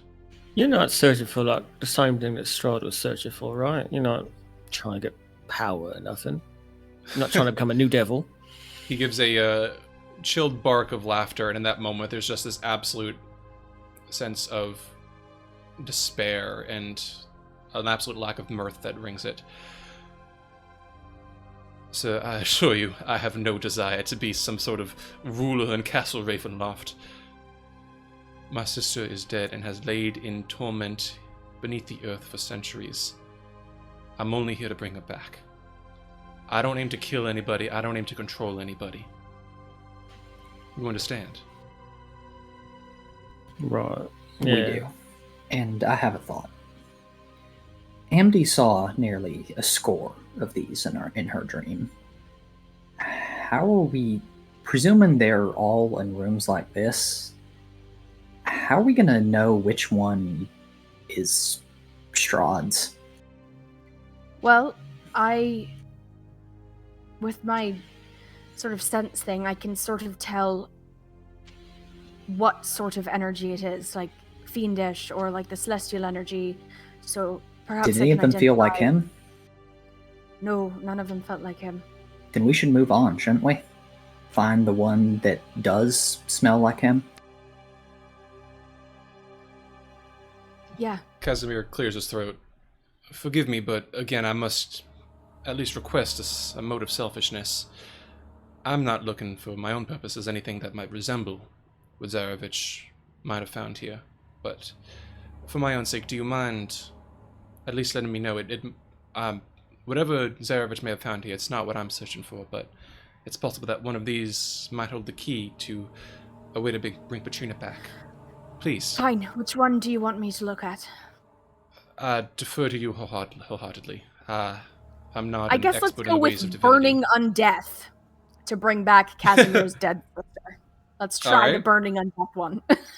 Gotcha. Alright, so you're moving over to the one in the western alcove?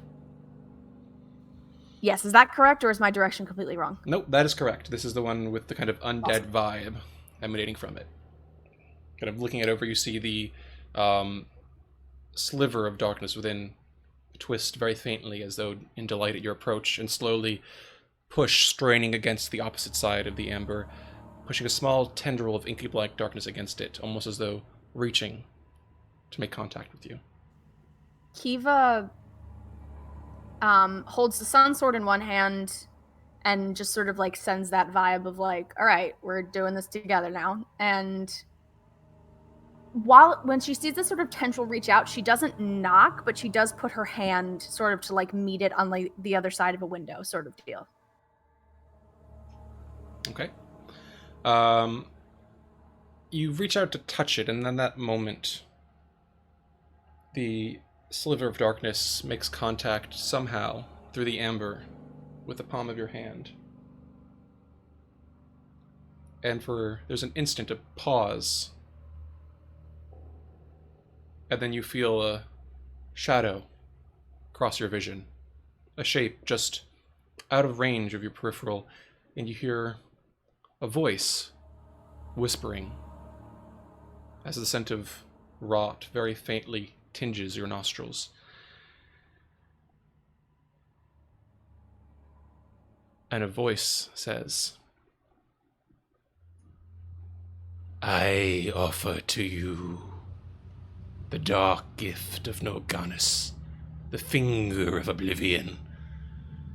Accept my gift, and you will have the power to turn life into undeath. What say you?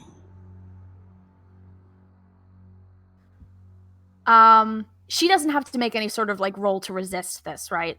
It is just a psychic question echoing in your mind. No one else seems to be hearing this.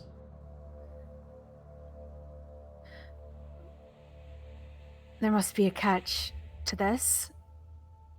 Who is Nordic Trek? I totally cannot pronounce it. What is it? Norganus? Norganus, yes. Norganus. There we go. The voice rumbles. Norganus is the name of he which once was. Oblivion followed the echoes of his name. Will you accept his gift?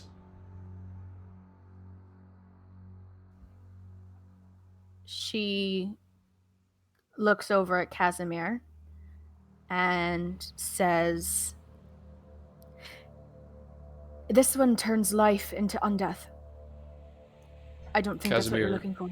Shakes his head, just looking slightly pale, but just shaking his head.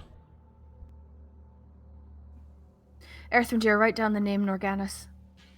Yep, parchment's already out. She goes back to looking at the sarcophagus and just says, no, I don't think I will. Do you pull your hand away? Yeah, she does. All right, you feel that psychic link break, and that sense of chill, creeping rot vanishes from the back of your thoughts. The wisp of darkness just slowly returns to its space, fluttering at the center of the sarcophagus. Yeah, she hates that feeling. Do we want me to look at the other two, or do we want to move on? Let's go. Wait, maybe... Wait, why not? Yeah, I mean, well, you said that one is celestial, right? I mean, maybe it's trapped or something. Maybe it's like... I can look. She'll go over to the celestial one next, which I think was the one in the middle, right? Yes, it's the southern alcove. It's still got a twist to it. It doesn't ring on your senses like some sort of holy chorus, like true celestial, yeah. No, yes. All right, you watch as the wisp of shadow strains to reach you as though eagerly reaching for your hand. Do you push your palm against this one? Yeah. This time she's a little less hesitant because she understands that she can say no, so it's a little easier. Okay. As soon as you make the contact, you feel this voice, this sensation appear in the back of your thoughts. And then a second goes by and it blinks and it reappears at the other side, a sensation of twisting, shifting perspective, as though somehow you cannot retain a consistent sense of whatever this thing is that you are in contact with. You hear the voice echoing, fading, shadowing from side to side of your mind as though it dances around you. I offer the dark gift of Vond the Evasive. Would you accept the power of evasion? This one says Fond the Evasive? Evasion's an awfully vague power.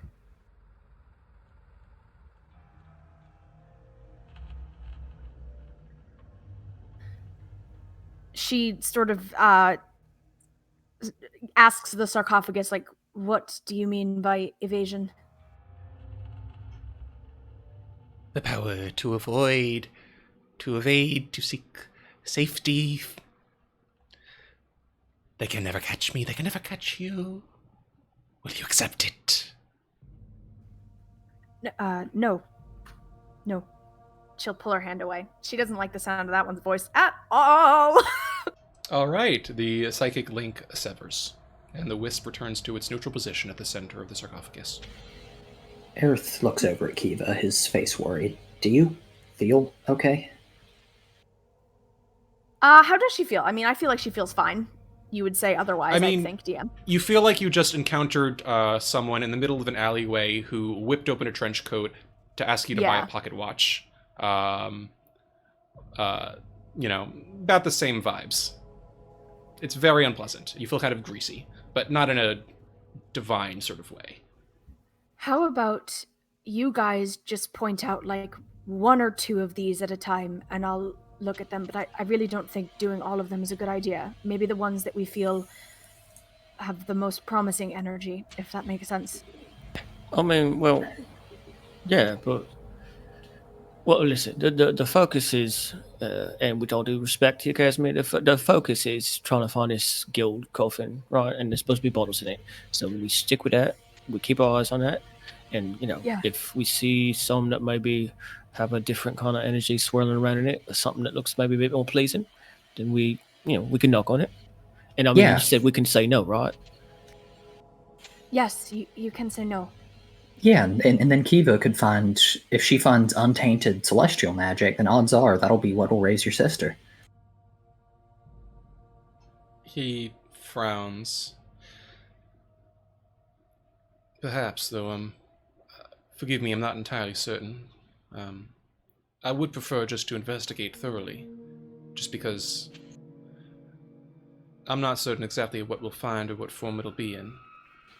Look, we'll do the Strahd searching first, and I have enough of this sort of divine magic that I can keep doing it maybe when we're done, but let's try to get the first things first and then come back. I promise you we will get to it. It's just like to use the limited magic that I have to stay on task. And I can only open so many of these doors. If it helps, in my dream there were 3 that were physically larger than all the others. Were there? Do you remember? I don't know if that's literal. I mean, your dreams have typically been. Aerith stops and considers. Okay, not very literal, but that seems like the sort of thing that might be. I mean, that's pretty symbolic, though. Even if in real life the coffins is the same size. I mean, maybe these 3 things is just more important. Do you remember where they were? I mean, they were all just laid out in a circle, so I don't know if these are the 3 bigger ones and the rest are going to be smaller. I mean, these 3 are all together. Well, only one way of finding out, I suppose. Shall we keep looking? Let's keep looking then. Muppet, lead the way. Muppet leads the way north after Amity gestures him along. All right, which way? Is there any particular destination that Muppet is headed toward? I'm not sure how far we can see down this hallway, but it looks like it comes to a branching point. And there is a door right here. Yes. And there's a door to the left. Oh, there's a doorway. Okay. All right, Muppet, try the door. All right. Muppet, arms kind of swinging at the sides, lumbers over toward the closed door on the left side of the hallway. It seems to just be quietly closed. You can direct Muppet to open it if you'd like. All right, try pushing and pulling and maybe sliding. Okay. It's just one of those doors at the grocery store that opens when you wave. Yeah. Or it's like a garage door, like just lifting up. Perfect. But yes, Muppet is able to open the door without issue. It swings outward into the darkened corridor beyond. once Muppet has stepped inside and not gotten exploded, if it does not get exploded, Aerith will step forward to look into the room. All right. Peering inside, you see that in this chamber, furnishings made of ancient, colorless wood have collapsed under their own weight and now lie covered with cobwebs and dust. It seems empty. Aerith will take a cursory look under the bed out of habit, but then back out. All right. Are the rest of you joining him? I'll stay outside the door, just making sure that he doesn't get, captured by whatever monsters are under there. All right. Kiva and Amity? Yeah, Kiva's gonna stay to the outside, just be ready in case she needs to run in. Okay. As the three of you, following in Earthrendir's steps, pass through this amber-sheathed corridor, your footsteps seem to echo too many times, almost as though there's another member of your party traveling alongside you.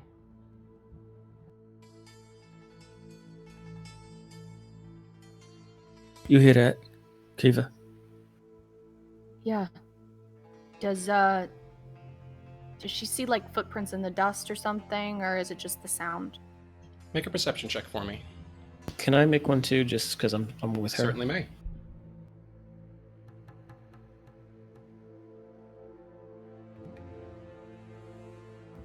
Uh, 21. 12. Metron, it takes you a moment, but Kiva, being slightly further north, you instantly notice, as you hold up a hand and the others stop around you, that the footsteps continue. Not from your immediate presence as you had initially thought, but distant footsteps, echoing in the darkness to the east, through the branching corridor just ahead. You can hear that their volume seems to be echoed by the resonant architecture of a vast, empty space, and that reflected across the glittering amber walls of the side corridor ahead, you can see the faint flickering of torchlight advancing across the darkened floor. Is this going in the direction of the place we don't want to go? It seems to be coming from the main central chamber, advancing. You're not entirely... Well, with that 21, I would say that it sounds like it's coming closer to the corridor. Not through the corridor, but to approaching follow it from a it, relative you have to sense. cross in front of Gorlison's tower. You can peer around the corner if you'd like to see what it is. Yeah, that's what she's gonna do. She's not gonna go in there, though. Okay. You peer around the corner through the darkness. Along the sides of the walls around you, you can see the amber glaze of this corridor all around you. You can actually see that this arched hall that you now stare through rises to a height of 20 feet, and you can actually see, just faintly as you lean forward, your reflection in the amber glaze. The image doesn't mirror your movements, instead waving its arms and screaming silent warnings to you. As you peer past, however, you see emerging from the deep darkness of the temple floor ahead, traveling just upward toward the darkness where you know the statue to lie, faintly illuminated by the flickering ember torchlight. A silhouette, the figure of a man of dusky skin with long black hair, black studded leather armor, and a white fur-lined cloak around his shoulders as he carries a torch, just faintly aloft, illuminating the path ahead. He steps forward, paying no heed to you, as he moves toward the place where you know in your memory the statue to stand. Kiva does that military hand gesture of "shut the fuck up, everyone," and takes a slight step in to just see if he's like going into the statue. Is he just sort of like prostrating in front of it? Like, what's the deal? As you watch, the man appears to pay you no heed, instead stepping forward toward the base of the statue, now illuminated by the torchlight. The torch itself, he sets faintly on the ground, the ember flames dancing atop the stone floor, and he moves up to pull a hood from his head, revealing the long black hair spilling across his shoulders. And as he kneels before this great statue, you can see just faintly illuminated beneath the flickering light of the torch, the same dusky complexion that Casimir bears, and a pair of pointed, elvish ears. And that is where we will end it and take a break. You're not gonna let him eat the frog? Spoilers. Spoiler, What? jeez. Listen, I was very excited. I have a plan for that moment that I cannot wait to screw this all up by Kiva being like, oh my god, we have to. I'm so excited. I'm so excited. Oh no, same. Oh, I have been waiting for this for months. Does this I mean can't that he? wait for it to shock Kiva so loudly that she out loud says what the fuck and spoils the party's appearance to Radine. So if you detect animal or beast on frog, do you just get wherever Oh, it's no. You get where Rodden is at all times. Oh my god! always has one? until it's digested. Oh, the He Emperor Temple swallows is a it very whole, it's serious canon. place. Oh my god. God, why does this module have so many animal-related loopholes? Why is this a thing? This is the secret tech of Curse of Strahd. Exactly. Oh, jeez. Anyways, as always, we are going to take a quick 15-minute break. Unfortunately, due to some issues, personal issues relating to health, our dear producer, Juplukas, may he get well soon, was not able to put together a break video in time for this stream. So we will unfortunately force you to stare at a waiting screen while playing Barovian elevator music for 15 minutes. But we will return shortly at around, if I had to do the math in my head, 3:08 p.m. Eastern. So please do enjoy these 15 minutes of whatever playlists I have loaded into Foundry, and we will be back shortly.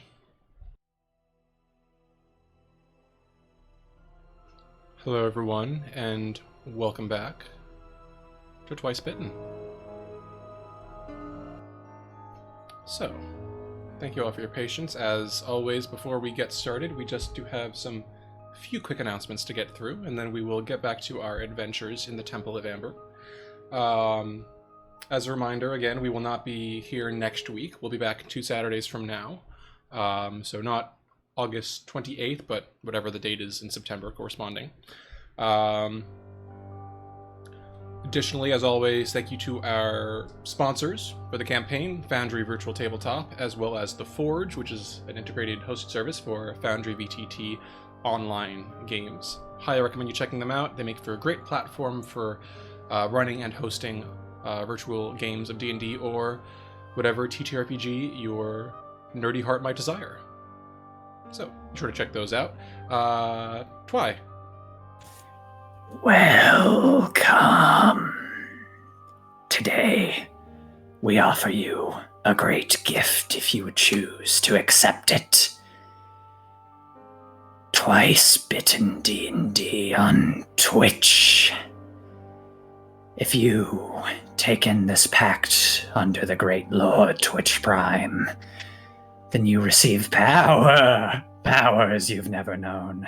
Power to be part of our beautiful story as it comes to a conclusion. And powerful power to spam our lovely emotes to your heart's content. All we ask in exchange is but a brief token of your service. $4.99 a month, or an offering to the Lord Twitch Prime. Be ready, be vigilant, and subscribe. That's to you, Serena. I was going to follow it up with like a Jigsaw impression, but I truly can't follow that up with anything. So if you like what you're watching, you can join the discussion on our very own subreddit, reddit.com/r/twicebittendnd, and to subscribe to our YouTube channel, youtube.com/c/rcurseofstrahd for all of our past sessions, fireside chats, video essays, and highlights from the stream. As always, if you have any ideas for fireside chats, questions you'd like to ask the cast, or fan art that you want to send, you can send that to us in our Twice Bitten channel in the Discord server, or via email at twicebittencos@gmail.com. All right. Thank you, Twy. Thank you, Serena. And now that we're all in a good mood for dark gifts and pacts with morally questionable beings, I think we're all in a good mindset to get back into where we left off. So, as we did leave off, in fact,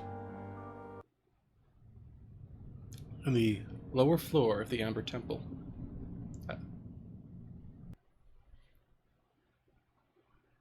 as Kiva, you peer through the darkened corridor.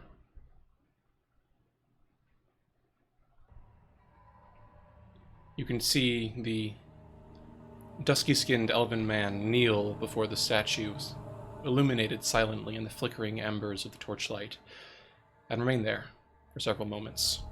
Everyone else, you can see that Kiva seems to be looking at something. Kiva, what is it? She holds up a finger that's just like 1 second, but then sort of like she's gonna keep watching for a second before she like curls it over to invite them.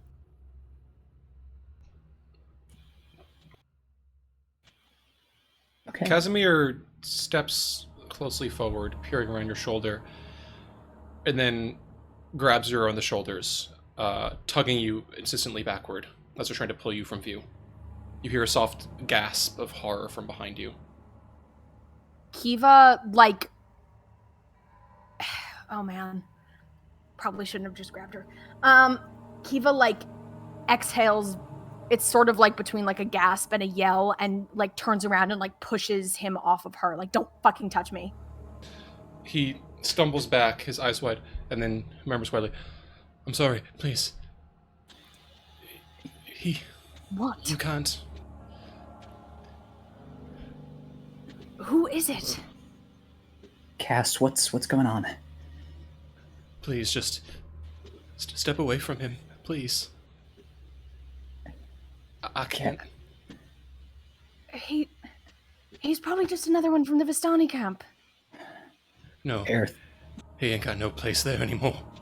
Please, just step away, Kiva. She will, and she'll sort of go close to Metreon. She's still sort of shaking off the, like, grabbing thing. Aerith puts his hands on Casimir's shoulders, just bewildered. What do you mean? What are you talking about? What'd y'all see? He's trembling all over, his face paled, his eyes twitching very faintly. I know that face, that frame from a mile away. That there's Rahadin, Strahd's chamberlain and right-hand man. What? That man is the killer of my people. Our people. The traitor? He nods, swallowing, his voice still barely pitched above a whisper. Kiva now looks a little sympathetic and just sort of like awkwardly pats him on the arm and just like, okay, we don't have to go over there at all. Aerith's gaze has gone steely, and he grabs one of Casimir's hands, sort of making him look at him. Hey, look at me. Look at me, all right? He meets your gaze. Then we have work to do, don't we? I'm not sure what you mean. I mean that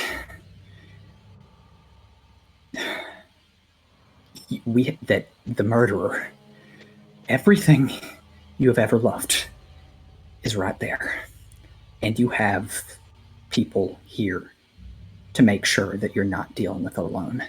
I mean, we have work to do, don't we?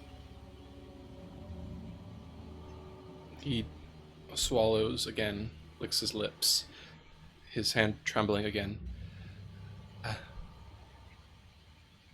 If there's something you want to do, then I won't stop you. If you think it might be strategically sound, then I'll follow you. But please, I can't step out there right now.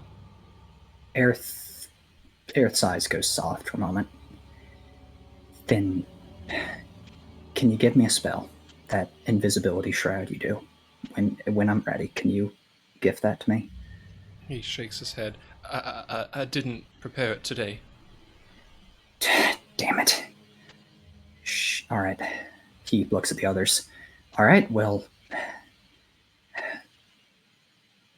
we gotta get... Are y'all ready? Come on.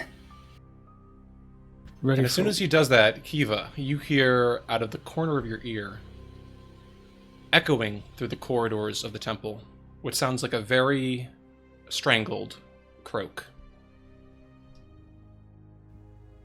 Kiva just peeks around the corner again because that's such a weird sound.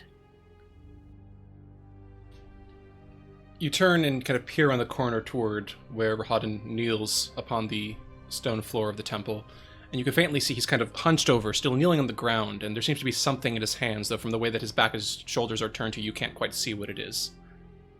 As you watch, he slowly lifts his hand up above his shoulders, and you see, faintly illuminated there in the torchlight, a live frog squirming very faintly as he holds its legs in a steadfast grip.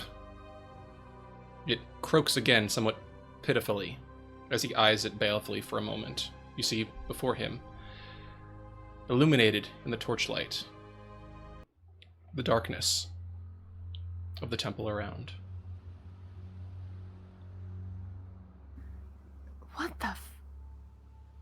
What is he doing? Was that a frog? Is it some kind of sacrifice to that statue? I don't know. And right now I don't think I care. He straightens and looks around at the group, sort of ignoring Casimir for the moment.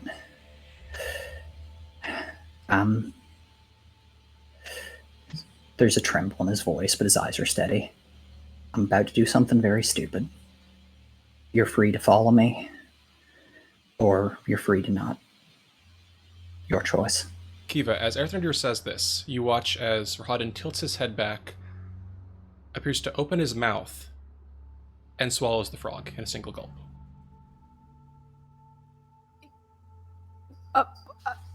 She just like makes this very confused noise and like blinks a few times, and he just ate the fucking frog. He ate the frog. Ew. All right, Ethernday, do you want to be invisible? I mean, just because of that wizard in the shadow ball who fires the magic missiles at everyone.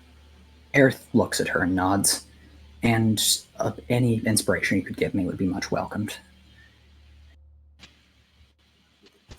All right. Kiva, you see as Rahadin holds out his hands, palm facing upward, fingers slightly splayed toward the statue, in a gesture of supplication for a moment, holding that pose for 3-4 seconds, and then slowly begins to stand. Any other volunteers for invisibility? You have to be fast. Damn it, there's no time. All right, Amity has invisibility on Erthrendir. Then Amity uses a bonus action to give him Bardic Inspiration. Then Amity recounts the story of a tiger. Your speed is increased by 10 feet. You have a +1 bonus to AC. Also, you gain temporary hit points equal to 14. Holy shit. He just vibrating with all this. He looks at her, still invisible, and again, a fleeting kiss on the forehead. Thank you, all of you. And then he stands, and there's the sound of him turning his head. Thank you. Kiva Also, can you have still see you guidance. as long as you're close enough. Good. Why the fuck did he eat a toad? I don't know. I don't intend on asking.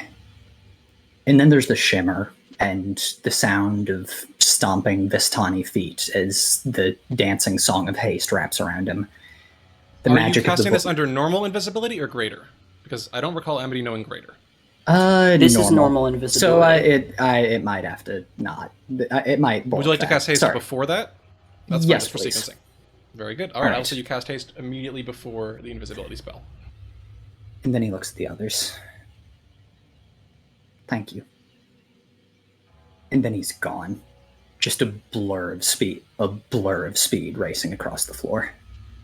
Okay, I presume this calls for an initiative roll. It does. Jeez. Okay, with that, let's get everyone rolling. Give me just a second to put all the pieces together. Gosh darn it. I just realized that on this splash screen, the darkness in front of the face is moving. That's really awesome. Yeah, it is. Oh, that is cool. Someone plug James RPG art while we're Ooh, doing this. 19. James James RPG, art. art.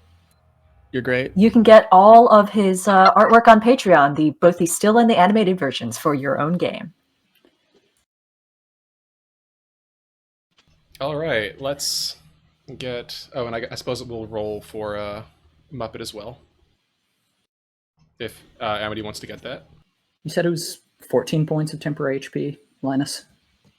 14. Yes. That's Okay. Oh, this is going to be silly. I really cannot express how silly this is going to be. This is going to be very silly. That's a 6 on Okay. initiative. All right.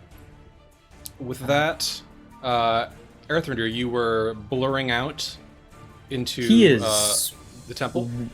Yeah, he is racing towards Rahadin, wand in one hand, sword in the other. All right. I will say that you blur across the temple floor, emerging forth. You see at the peripheral of your vision for about a moment the screaming, waving silhouettes of your reflection in the amber glaze, but you pay them no mind as you blur across the temple floor, past the dark pillar toward Rahadin as Kiva and Casimir watch you from behind. You manage to get within about 10 feet of him, just beneath the gaze of the enormous darkened statue. Dragon, I have 100 feet of movement. I know, but you did not win initiative. Oh, fun. This is when initiative starts. Fun. And as soon as you emerge there, Rahadin's gaze jerks up. He steps to his feet and with a single practiced fluid motion, almost like a swan flourishing in a lake, reaches for a scimitar at his side that glints wickedly and pulls it forward toward you, meeting you directly in your eyes. All right. Kiva, you watch as Rahadin blurs the fluid motion almost as fast as Earthrinder, moving to intercept him as he approaches. What are you doing? He is... Oh, Kiva, yeah. So I'm a little excited.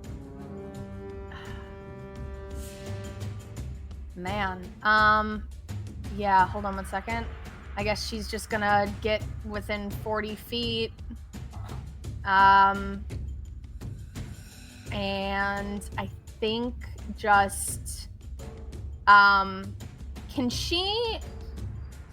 I do a bonus action as an action, like to be able to... Oh no, the Sun Sword's already activated. Yes. So she's just gonna rage for her bonus action, and fuck, I can't use one of the actions to like attack and one not to attack. So I guess that's all she's gonna do. She's gonna ready her action for if Rahadin, whatever, however we're saying it, comes within melee range of her. Okay. Very good. With that is the end of your turn. Anything that, Amity, you would like to... Actually, you haven't ordered as a bonus action yet. It's not your turn, so Muppet cannot do anything as of yet. That's right. Okay, in that case... Let me see what we've got here. Okay, very good. So, with that... Earthrinder, Rahadin blurs toward you in this haze of motion, his eyes locking with yours, even invisibly. And you watch as his lip curls and he snarls under his breath. I heard you the moment I entered this temple. I have no quarrel with you, but if it merits it, I will see it done. And he brings the scimitar forward. You hear as he brushes a finger across it, and it shimmers with this grayish, ashen shadow that spirals up and down the blade like a living darkness. And then he lances forward. And as he does, you hear all around you, filling the air, filling your ears, twisting into the internals of your mind, a screaming of hundreds of thousands tormented souls, all shrieking for mercy, for an end, for anything. And as it does, it punctures into your brain, into your skull, and you feel your heart pounding as your very sense of mortality and an immense pressure of weight comes to rest on you. I need you to make a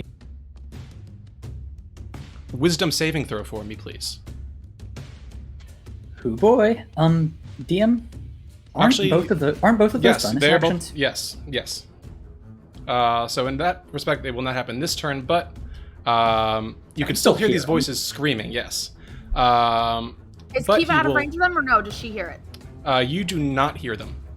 Okay. Only Earthrendir does, but he will lash out with a scimitar and slice you up 3 times. Thank goodness for invisibility. That is with disadvantage, I suppose. Correct. First one is a 14 to hit. No. Second one is a 16 to hit. No. Unfortunately, the last one is an 11 to hit, which also misses. Yep, no, Aerith just steps between the strikes impossibly fast, not even parrying, just not in the place where they land. Beautiful.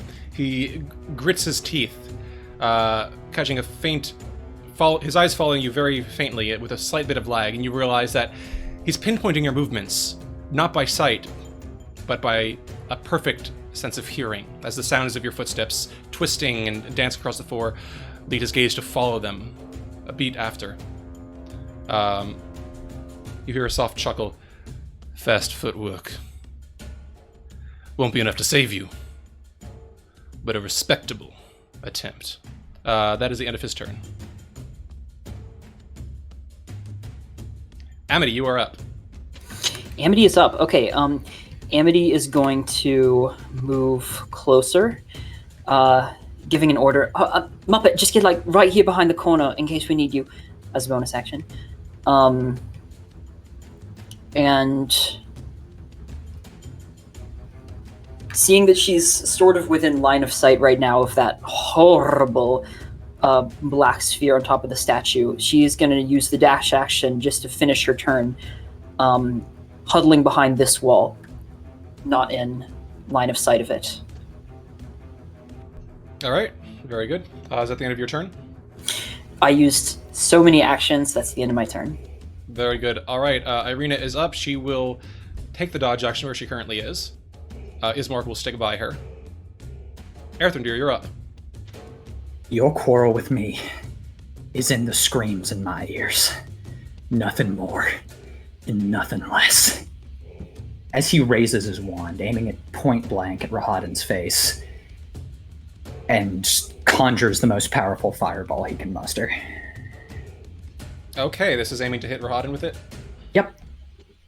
Okay, roll it. That is 33 fire damage. As it's just... It's not intended. It's not... Usually this is intended as like a burst, but here he's just letting out a great blast emanating from his wand. Right into him. All right. The Inferno consumes, wrapping around him. There's a moment where he whirls through the air, just desperately, not desperately, but defiantly and writhing to evade the blow with an acrobat's grace. But at that moment, you give a twist of the wand in your hand, and the flames lash out like a demonic hand, wrapping around him and charring and scorching toward him. He fails his saving throw and takes a full 33. Then he needs to make a concentration check.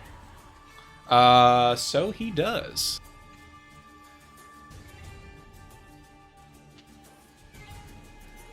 That is a 27. Yep, he's fine. As Aerith presses the attack forward with his hasted action, his blade blurring. That is a 21 to hit.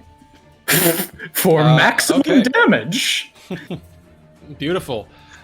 Lancing forward, the blade jabs right toward a part of his torso that had been charred by the flames. As he lands awkwardly, it carves across the side and he grunts with muffled impact.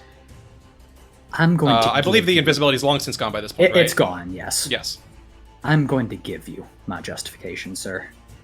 You are not getting the satisfaction of knowing why you were dying here today. You just get to die, the pathetic, miserable wretch that you are. And that's his turn. All right. With that is the end of your go. And Davian will stay where he is.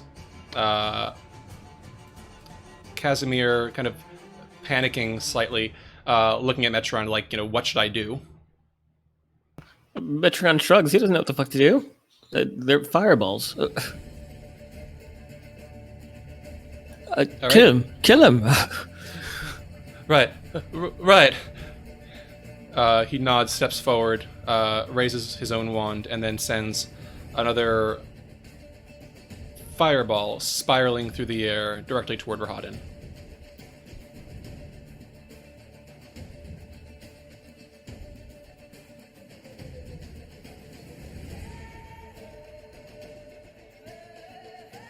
This one, Rahadin makes, pirouetting like an acrobat out of the range of the blast of flame, dancing nimbly aside, taking half damage, which will be 14 points.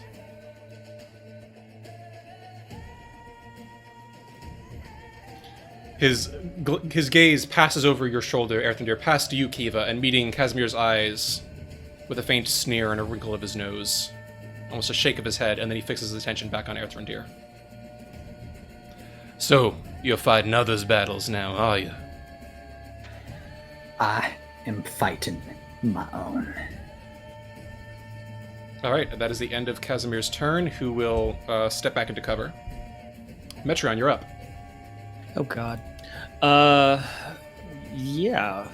Seeing everything just kind of exploding over there, Metron will rush to the other side. And seeing the goings on, Randy doesn't look touch, so that's good.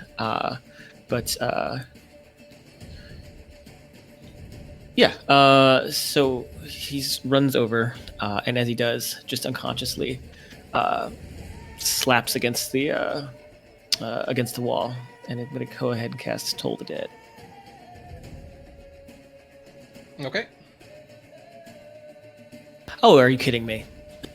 Isn't Toll the Dead a D12? If he's been damaged, which he has, but he rolls a 21 on the save. Then yeah, he takes nothing. Unfortunately not. And then Erthandir, you actually hear as the sound of the Dolorous Ball kind of dissipates amongst the shrieks of the damned that whirl around him, drowning out the sound. Oh, I like that. And then I'm going to just use my, just in case, bonus action to hide. All right. Very good. That is the end of your go. Esmeralda is up.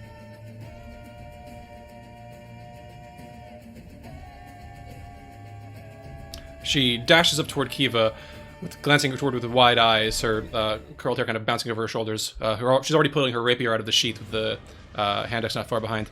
Shit, what are we looking at, Yazen? I think Erthandir means to take no prisoners, so I say we finish this as quickly as possible, yeah? Right then. And she pulls the weapons free and bears herself in a stance. Alright, that is the end of her turn. Lillison, you're up. Lillison is back here having absolutely no idea what's going on. She is gonna step up, cautiously look around the corner. She is going to look around at everybody, just trying to get a sense of what's going on, and is going to bonus action dash a little further up.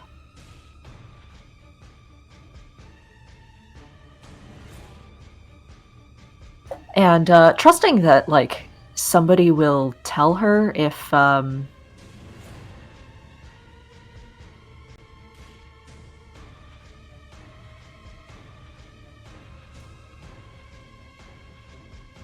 Sorry, one moment.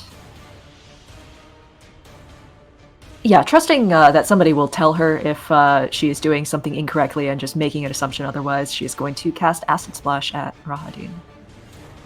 All right. Dex save, please. That is an 8. Just a hair too slow. How much damage? That is 6 damage. All right, the acid splashes across the side of his chest, burning away and eating away at some of the leather armor there. You can tell that his gaze is just whipping back and forth from each of you, silently calculating as each new combatant enters the fray. Is that the end of your turn? She is going to just, look around and, as a free action, despairingly whisper, "What is going on?" And that's the end of her turn. Nowhere to run this time. Can't take the coward's way out without an army behind you, can ya? He gives you a small, dark, humorless grin. I've fought many warriors in my time who talked a good game. Let's see how good yours is. With that, it is now Kiva's turn. Yay! So she's gonna run on up to this lovely man. Do flanking rules apply, or is that like They do not. Is that like a, That is okay. an optional rule. Optional rule? Got it. So she's gonna reckless and do 2 attacks at Rahadin with the Sun Sword. All right, very good. Roll to hit. So the first one is a... Oh, the first one didn't roll an attack? It just rolled damage? So, No, it did. Oh, it did? First one was a Okay. 10, second one's a 24. Yeah, second one's a 24. Okay. Second Oh, one's a so 24. so that's my first attack because it didn't roll advantage. Okay, so the first attack is a 24 to hit,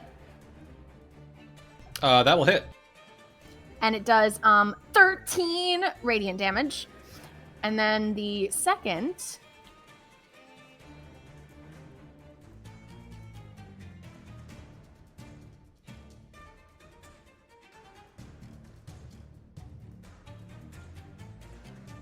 both 16, it looks like. 2 16s. Those will both miss as he swiftly parries the attacks. Yeah, I guess. Sorry, my rolls are being weird. Okay. Oh, good. So that is all she's gonna do right now, just that 13 radiant damage, and stay on his ass, I guess. All right, very good. With that is the end. Do you have a of wild his- magic effect? Oh, I do. Oh, you raged, did you? Oh my god! Thank you, Twi. You're welcome. I will forget each time it happens.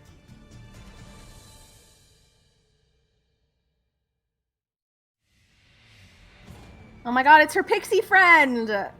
Yay! So her floating red exploding pixie is going to appear, and then at the end of her turn, it's gonna explode. So I guess it just explodes in his stupid face, and he's got to make a dexterity saving throw. Okay. Let's see how he does.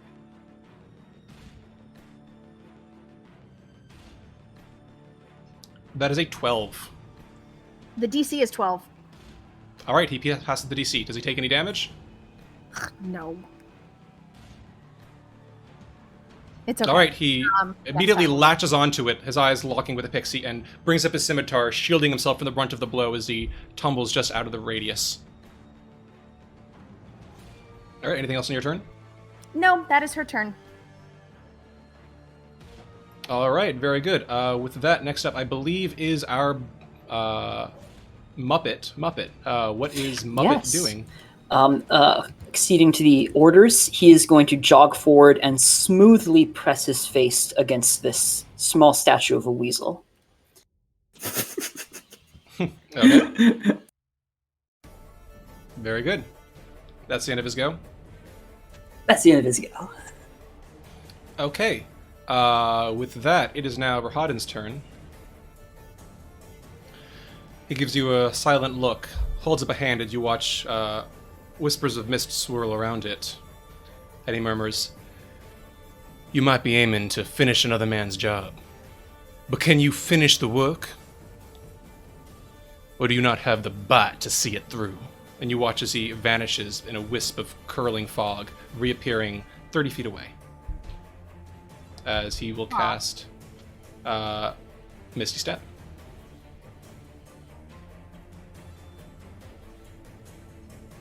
Then with a silent look and a dark nod, he turns and dashes away down the eastern corridor. Coward!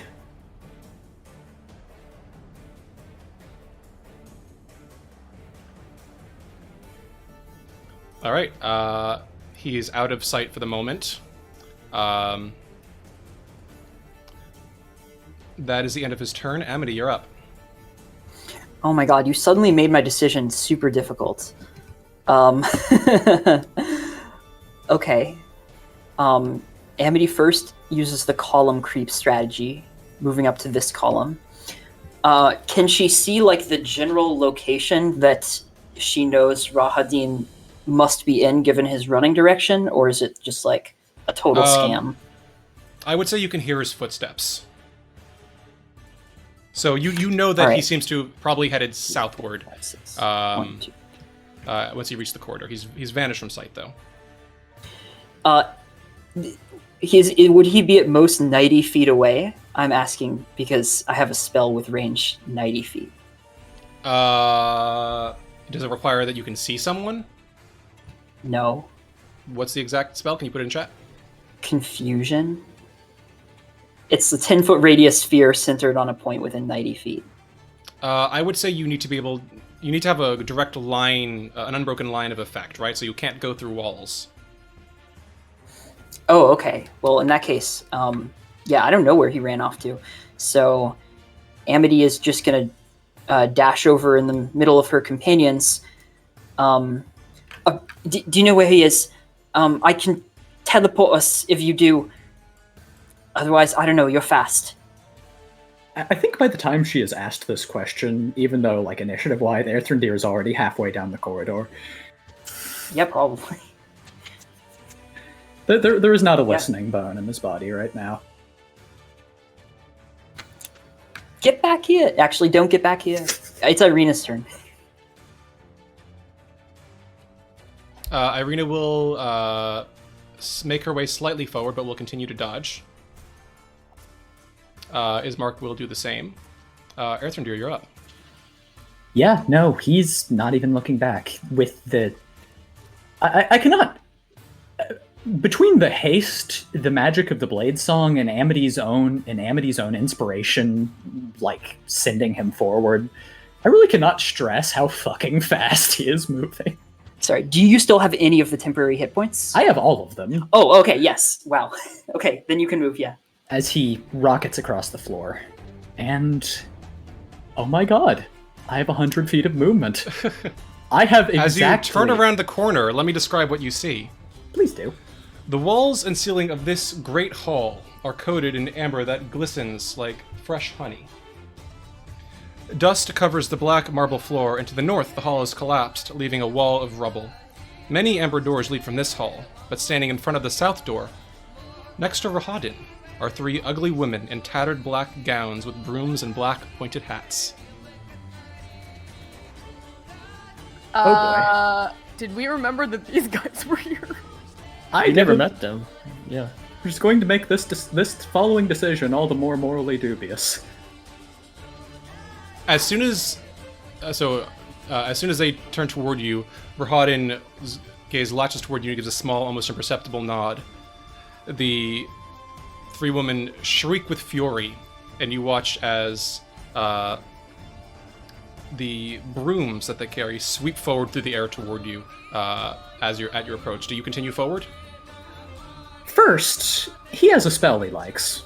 It's good for dealing with clumps of grouped up enemies. It's called Fireball. All right. So as you do that, though, just making a Yes. note to myself, just based on the initiative order, these brooms, and forgive me, I've been placing tokens quite Okay. frequently, so I apologize for this. Two of Okay, them so they are would have had close time enough- to swarm me. Yes, they would have had. I mean, they're not moving with their ready actions, but they are attacking with their ready actions. Oh, exciting. Lay it on me. Yes, so let's see how they do. That is a multi-attack. No, they don't get multi-attack because it's a reaction, but they each get one attack on you. That is a 15 to hit and a 7. No. All right. And then... Kindling. Kindling for the fireball. All right, drop it. Dropping it. Ooh, we can get everybody. That's exciting.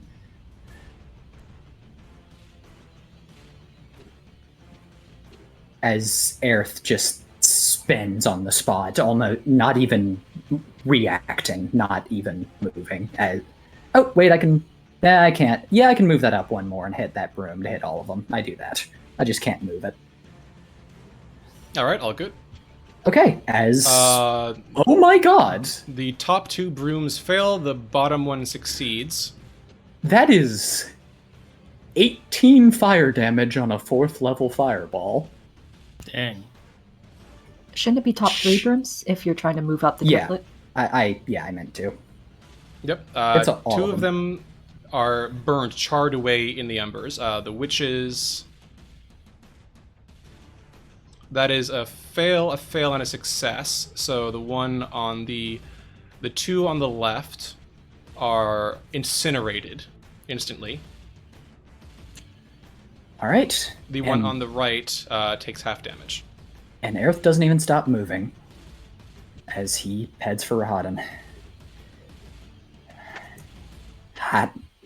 Again, coward, hiding, always hiding.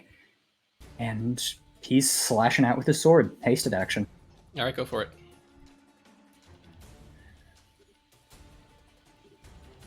That is a 15 to hit.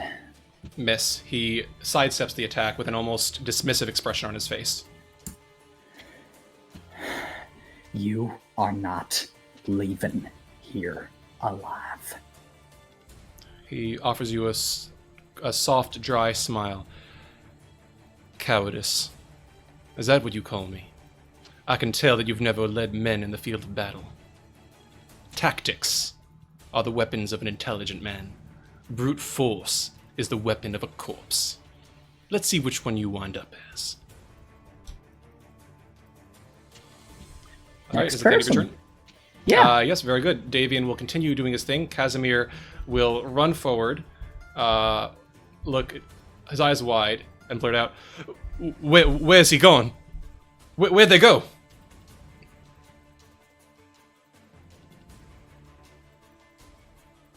Anyone responding him? Metro didn't see it. Lillison will point. All right, Casimir shakily nods and continues to move forward until he's level with Esmeralda. So, what are we doing now? He's panting. Well, we can't let Erthrendir just pursue this fight alone. He gives a shaky, trembling nod, but then clenches his fist. Right. Agreed. I'm right with you. But that is the extent of his movement this turn. Metreon, you are up. Hearing that from Lillison, and seeing that Randy and this frog-eating weirdo have fled the scene, he's gonna rush up. And then seeing the coast clear, he'll use his action and bonus action to dash. So that's 60 feet, right? Okay. That's 90 feet if you're action and bonus action. Really? Oh, shit. Yeah, Ash adds your movement and movement. Oh, math is hard. Okay, cool. Wait, sorry, what? Basically, every time you dash, you add your movement speed to your movement this turn. It's not multiplicative. I'll take it. And yeah, that'll be my turn. All right, very good. So ends your turn. It is the witch's turn. Seeing her companions incinerated, she looks down at her hands that are now charred and burned. She looks up at Rahadan and then meets your gaze, Erthrendir. And as soon as she sees your eyes and the lances of energy of the haste that surround you, she shrieks and barrels toward her broom, which is still floating aloft in the air. She grabs for it, mounts it between her legs, and begins to rise somewhat jerkily as it begins to fly up into the air. Excellent decision, darling. And that is the end of her turn. Esmeralda is up. She will continue dashing as fast as she's reasonably able. Lillison, you're up. Lillison will also attempt, probably futilely, to catch up with everybody.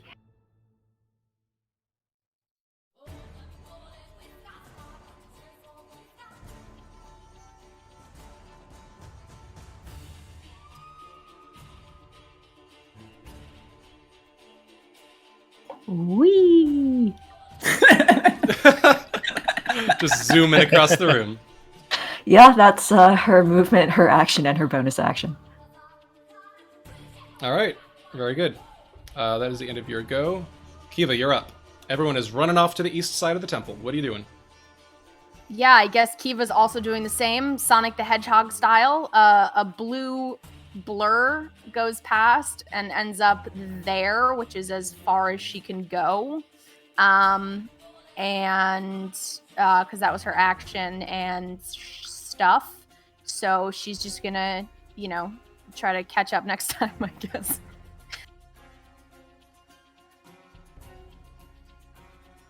She will probably hit herself with something just so she can keep her rage going, though.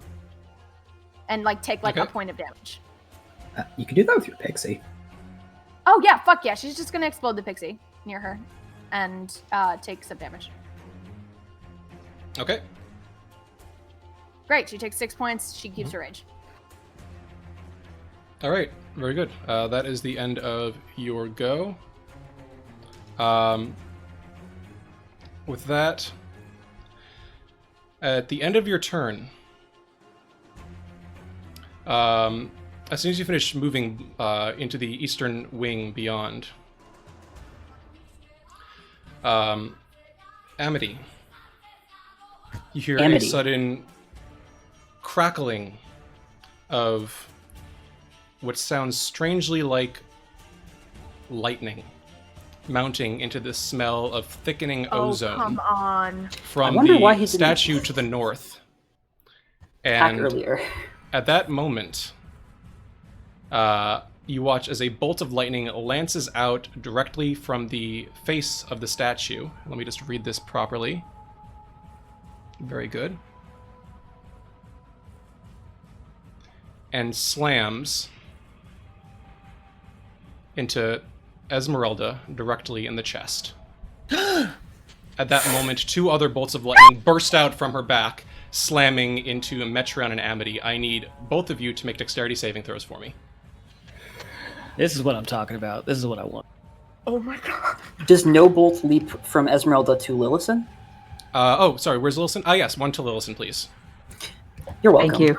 My screen was glitched slightly. 18 on my dex save. Oh, thank God. Only a 24. All right, a 24 will do it. 19. All right, so the 3 of you save, each one of you taking 23 points of lightning damage. You better work. Oof. Holy shit. Yep. And 23 is on the save? 23 is on the save. All right, that is the end of that readied action. What's Muppet doing? He has no orders, he's staying there. All right, very good. Verhaden will take his turn. Shake his head very briefly at the witch. But at the sound of lightning, give you a look directly in the eyes and say, "Sounds like your friends have had an unexpected visitor. I'd wondered why the Guardians hadn't bothered to take you out yet. I imagine now they'll get their chance." There's a look back of immense panic, and it looks like he's about to turn to run to go back into the main room. And then he turns and faces back towards Verhaden and his eyes are calm. My friends can take care of themselves. They're better than me, which means it just falls to me to kill your miserable, traitorous ass. His lip curls, then so be it. And with that, he steps forward, brandishing a scimitar, and as you listen all around you, the screams of the tortured damned begin wailing in your ears again. This time I definitely need you to make a wisdom saving throw, please. Yes, sir. 7. You take 13 points of psychic damage. Still got the temp. And I need a concentration check, please. And Indeed you do. Yep. Although I guess it's whenever you take damage, right? It's not about our hit points. Yeah, it doesn't matter about temp HP. I checked. Cool. And this is with +2 because of blades. 18. All right, you retain concentration on your haste, much to Rahadin's disappointment. He will then attack 3 times with a scimitar. Indeed he will.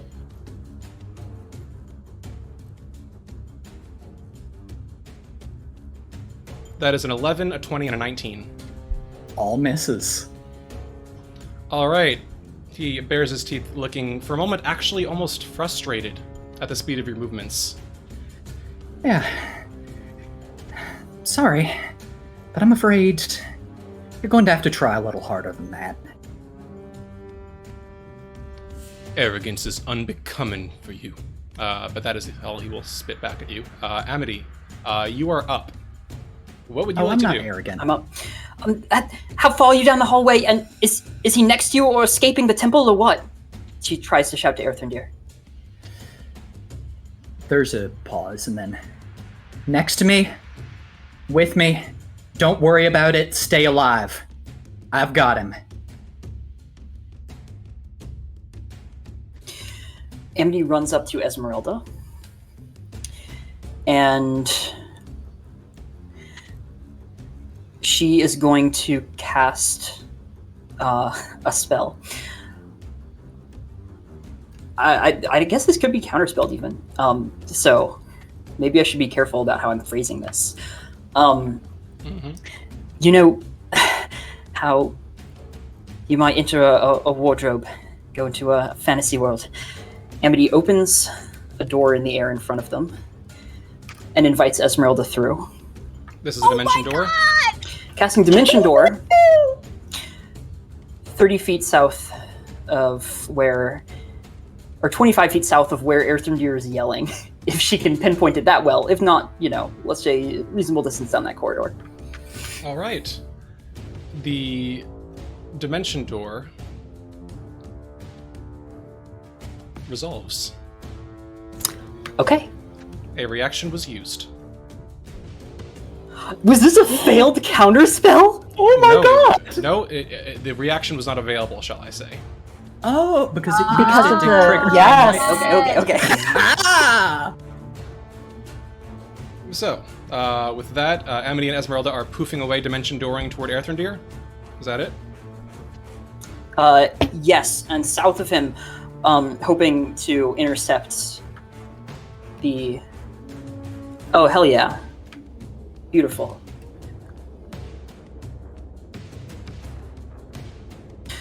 Alright. I'll make sure he doesn't get through the doors. Esmeralda, I don't know, stab. She gives you a nod. Alright. Okay, that is the end of her turn. Poor Irina is, peering out. You hear her saying, "Oh my god, is everyone okay?" And then, from Metron, and then she, sees, the crack nose, and she, kind of leaps back into the corridor. Shit. Kiva, Esmeralda, and Amity, you see the broom kind of that the witch is on, because there is a witch that you now see, kind of this green skin, kind of portly, black dress, black tattered witch's hat, who's kind of on this animated broomstick that's kind of shuddering off the ground like this old 1970s clunker. She's shouting it, "Go, you stupid thing!" And that with a slap on the bristles of twigs and brush that make up the lower half of the broom, it suddenly shudders and then whirls, surging through the air away from her. I'm just imagining. Not away from her, with her on top of it. I'm just imagining like this thing like has no muffler and it's just like super loud and there's like a cloud of blue smoke. Yeah, it's just like dust from the dirty broom. Yeah. And actually, let me check something. Yeah, well, I'm assuming that while she's on it, she can't ride it at full speed. Because she does weigh something, and this broom's strength is not particularly good. So she'll just move 30 feet. But she'll move up in the air. Let's say about 20 feet off the ground. Alright, that is the end of the Flying Sword's turn. Ismark will stick around with Irina. Earthendeer, you're up. It's you and Rahabwe. What you doing? How badly hurt does he look? He's taken a few hits. He's not looking, close to death or anything. Alrighty. In that case, better not get stupid with the spell slots. He faints right towards the side he expects him to block, and then thrusts straight toward his chest with a green flame blade. All right, go for it.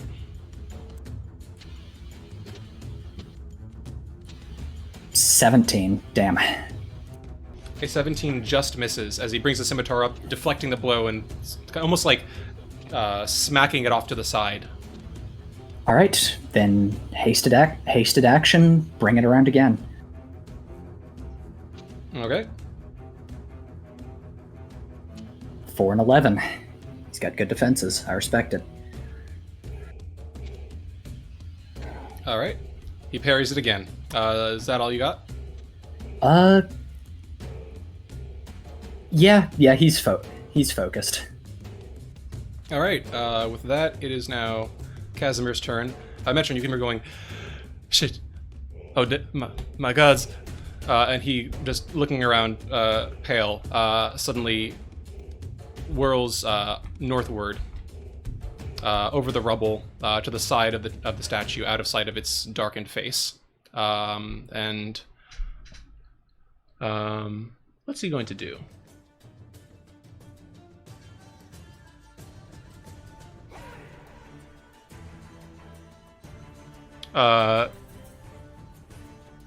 Very good. All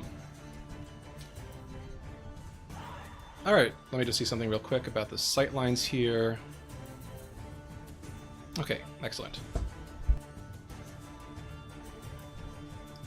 Blessings. All right, with that, you watch as Casimir's form blurs strangely, and you watch as that green cocoon of magic wraps up around him, as he will cast Polymorph on himself, bursting into the form of a great black crow, easily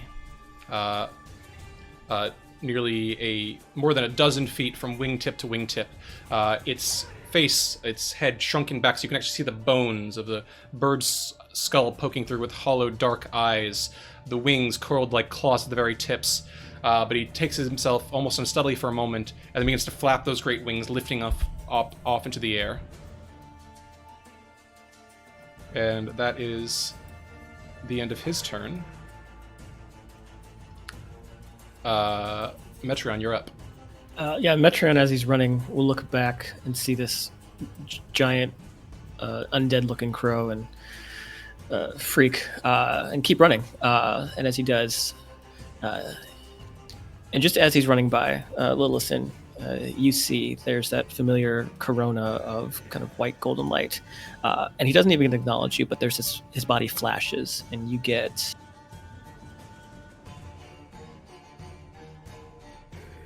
5 points of healing back. Thank you. And I'm going to use my action and movement to get out of here. Okay. You're right. No, I don't want to be there. Yeah, there. All right. As she's looking down at you from atop her broom, the witch will look down, bare her teeth, and then say, "Ah, you."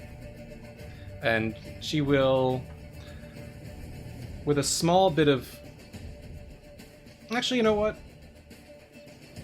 She will bare her teeth at you for a moment as though thinking of whether or not to target you, and then she brings a hand across her form and her body flickers out and vanishes into invisibility. But you can still see the broom. Fantastic. She is doing her best. All right, that is the end of her turn. Esmeralda is up as she will step forward toward Rahadin. You came to the wrong place today, my friend. And she will attack with her rapier and her hand axe.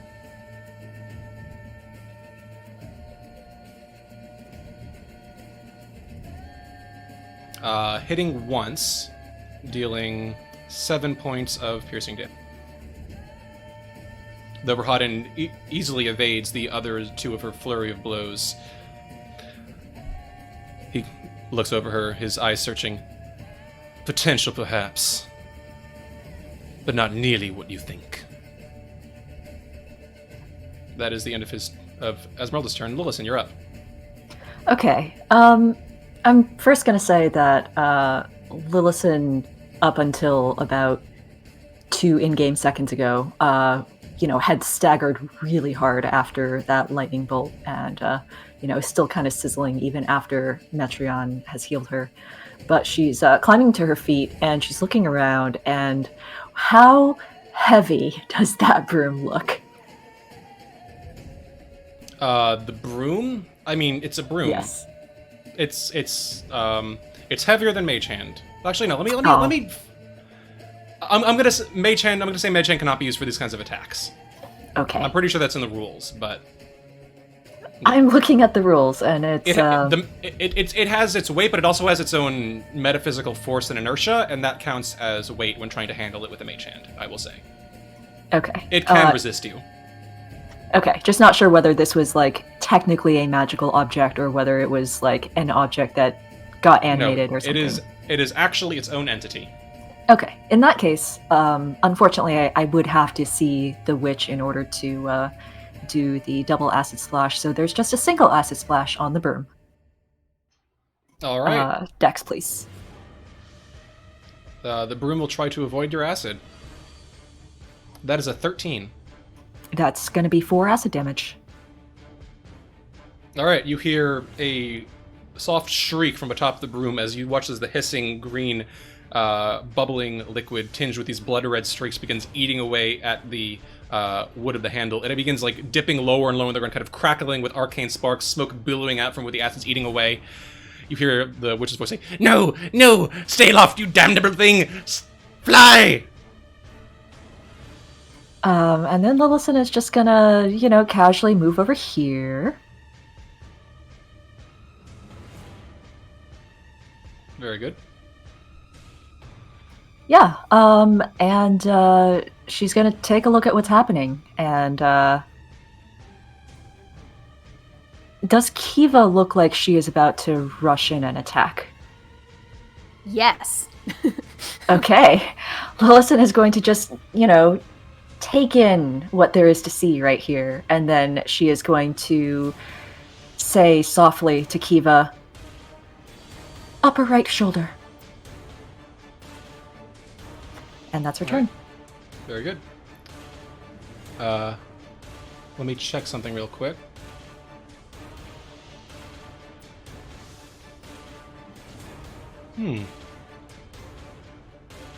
That'll do. All right, Kiva, as you prepare yourself to take your own turn, a whistling missile of flame sears through the air toward you and then explodes directly at your north eastern side, encapsulating, I believe, all 3 of you. Let me see where this goes. Oh. Is this being cast from 40 feet up? Because we're going to have to do some trigonometry. I am doing my best to do trigonometry. I believe this works. I believe it works. It's very tight, but I think... Let's go. Especially given how badly Lillison smashed that statue's face up. Ragnar, no I questions. think this is- Just do it. Don't question. Well, do it. All right, this will be... This is a math class. This is death. Come on, baby. Let's go. Death class? Death class, yes. So just math class. What is this? Some kind of death class? right there. Oh need yeah, three of no, you to this make is dex definitely saves. gonna fucking hit her. 21. 21. No matter what I roll, it's not gonna change 21. Yeah, anything. Millicent's gonna fucking eat shit and die. 4. Yep, there we go, boys. 1 res down. Yeah. All right, Tasty. Lillison, you take. What was Metron's save? 21. 21. Okay. Kiva and Metreon, you each take 21 points of fire damage. Holy shit. And Lillison, I believe you have vulnerability, correct? I do. With that, you take 84 points of fire damage. Is that? She's outright. That's She's done. done. That's it. She's dead. That's far more than my max She's HP. And I believe that's not an optional rule, is it? No. No.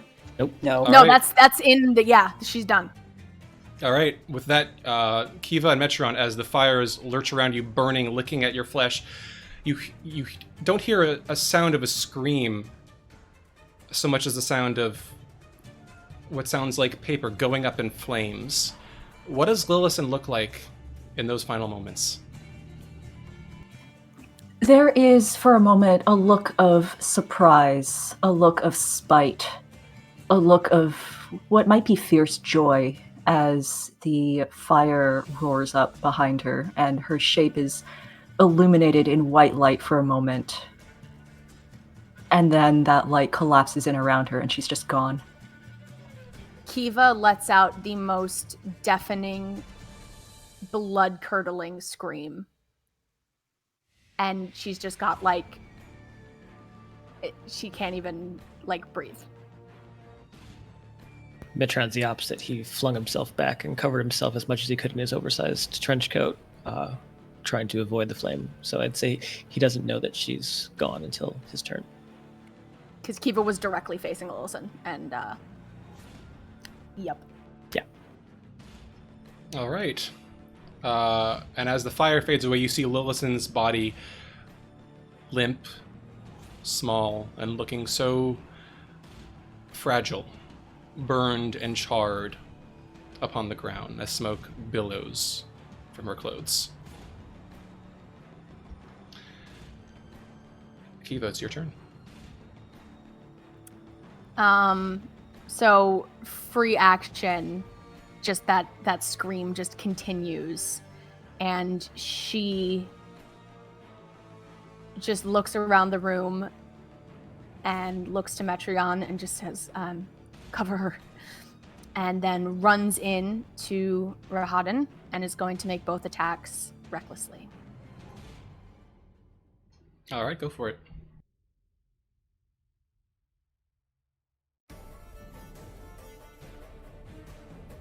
Uh, 21. Hits. Expend a spell slot to do another d8 of damage. So that's 16 points of damage on the first one. Isn't that Very 2d8? good. No, because he's not undead. No, regular Divine Smite's 2d8. Oh, fuck yeah. Okay, Yep. hold on, one more. 17 points of damage on the first hit.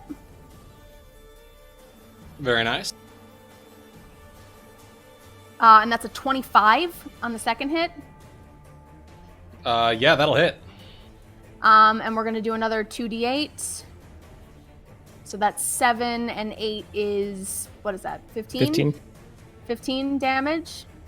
I guess that's all I can do because I get 2 attacks. And since that was... She's just crying and bleeding, and that black ooze is dripping down her face, and it is a disgusting and awesome sight. And then she's gonna blow up that pixie in his fucking face. All right, that's another dex save. Yeah, 19. fuck. It's okay. As the pixie explodes and the tears running down your face, the blood dripping from your form, you can see blood tears, lacerations across his form as well, from where he's taken numerous points of damage. The charred, curled, scorching bits of his flesh and leather armor as he meets your eyes and his lip curls. I take it you've never seen a soldier die for their cause. I've seen enough that I don't mind joining them. But it seems that for you, it still touches a nerve. I'm gonna slit your fucking throat, and then I'm gonna go after your fucking boss and do the same, you piece of shit. He shakes his head. More rage. If I go, then I know that I will have served my lord well. And with that, he Dying brandishes like the a little scimitar. coward. Amity, what is Muppet doing? Oh my god. Nothing that are is- you even within range? I don't know if you are in range. Like, Muppet has not had a standing order other than be in that position. All right, Muppet's Like, just gonna vibe. Muppet's over there. Gotcha. him All vibe. right, Muppet's gonna vibe. With that, He will it is deal the Rahadin's death turn, blow. as he will use his bonus action to summon the twisting chorus of screams. I will need Kiva, Amity, Earthrinder to all make wisdom saving throws, please.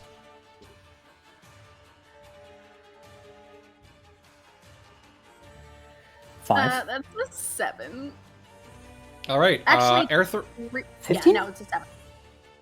Yes, Earthrindir and Kiva, you both take 22 points of psychic damage. Shit. Dragman? No, we don't. yes? Cutting You don't? words as Aerith looks back at Lillison and then turns back. No more. Not another one. And he is going to use that to decrease the damage of his screams, pushing back against it with his own bardic magic. Hot damn, I didn't realize it worked against damage rolls. How much did It it decrease by? does. 3. All right, so that is against Earthrindir and Kiva, 19 points of psychic damage. Against Amity and Esmeralda, 10. Okay. All right, that is the end of his turn. Oh no, he's Wait, not. He gets to make he attacks. has an He's action. going to attack. He's going to happily attack. Yeah. He's going to circle around, weighing each of you in turn, and then turn toward you, Kiva, and slice toward you with a scimitar, with advantage. rather Bring it on, happily. bitch. Let's go. Oh, actually, also, Earthrindir, I'll need a concentration check for you, please. Made it. Damn it. 14. Or 16. First attack against Kiva is a 17 to hit. That just hits because that's my armor class. All right, you take 10 points of slashing damage. He's going to attack you a second time. That is a 28 to hit. Yep, that hits. That'll be 11 points of slashing damage.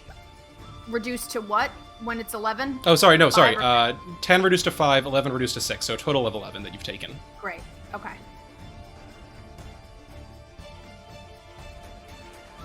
Local woman Okay. literally too angry to die. That's literally what Kiva's entire life is. Yep. And then he'll attack you a third time with the scimitar. Go for it, bitch. Let's go. That's going to be a 23 to hit. Yep, that hits. All right, after rage resistance, that's a total of 4 slashing damage. Okay, she is literally hanging on by the threadiest of threads. And she just looks to Esmeralda and gives her this, like, expression of, like, if it has to happen here, it's gonna happen, and you need to finish this. And same look to Earthrindir. She gives you a fierce shake of her head and turns fiercely back toward Rahadin. Arena will pass her turn.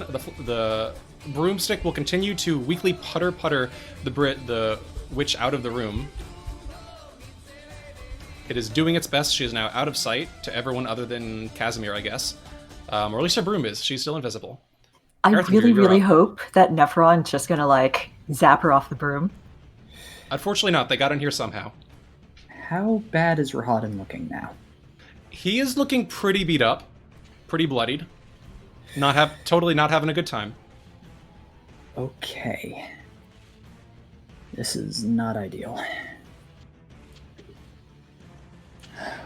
Sorry, did it go from Rahadin to Earthrindir? I'm confused. Oh, right. Amity never got her Oh, no, turn. Amity, sorry. I apologize. Amity, you're up. Oh, okay, cool. Amity's gonna start off by casting Cure Wounds on herself. Just to get a smattering or 24 or so HP back. She is then going to All right, bring him to me, she says with a fervor, trying to pull Rahadin one space towards her. He needs to make a strength saving throw or get pulled 5 feet towards her. This is a bonus Okay. action. That is a 19. Okay, he stays where he is. That's fine. All right, you watch as this ethereal silhouette of a spirit wearing wizardly robes reaches out and grabs for Earthrendir's side, but he twists a scimitar, cutting it through the air with this almost dismissive curl of the blade, and the spirit vanishes. I'll make sure he doesn't escape that way, Amity says, and she's going to step here, and then here, and then here. Okay. I mean. Oh. Okay. Like, are you stepping next to him, or are you just doing this for like are you running a wide way around him? Okay. I'm stepping next to him. He's not going to take an attack of opportunity against you. Interesting. Okay. Then Amity will turn around, sort of do a small thinking emoji, and yeah. End her turn basically here. Okay. You're smart. Davian is up. Casimir is up. You hear a great cry from what sounds like a massive bird in the other chamber. 1, 2, 3, 6, 7, 8, 9, 10, 11, 12, 13, 14, 15, 16. You skipped me. Oh, did I? Yes. All right. We'll say that you hear the bird coming as it's your turn. All right. So, as the fireball rocks, Aerith looks back at Lilith and is focus diverted, and will run towards her, kneeling at her side. No! No! This time he will take the attack of opportunity. Go for it, bitch. To him, not to you, DM. My apologies. Always. That is unfortunately only a 19 to hit. Nope. Goddamn blade singers. Yep, he shakes her, and when he can see the light in her eyes gone, he looks at Metreon. Please! The body, that's what matters. And then he rockets back. And as he does, for a moment, Kiva, Esmeralda, you can hear Rahadin's screams, but in a different tenor. The screams of elves long gone. But not his. As Earthrendir looks him in the face, pulls him close, and whispers, "Listen," and casts Dissonant Whispers at 3rd level. Ooh. At Rahadin? Rahadin, yes. All right. That is a wisdom save. That's a wisdom save. That is a 22. He passes, and oh my god, that is 9 damage on 3... Oh wait, that's exactly average. Wait, no, it didn't... Wait, can you upcast Dissonant Whispers? I don't know.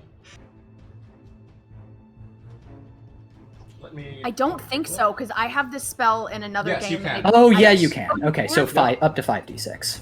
All right, do you need to roll more? I do, yes. Yep, go for it.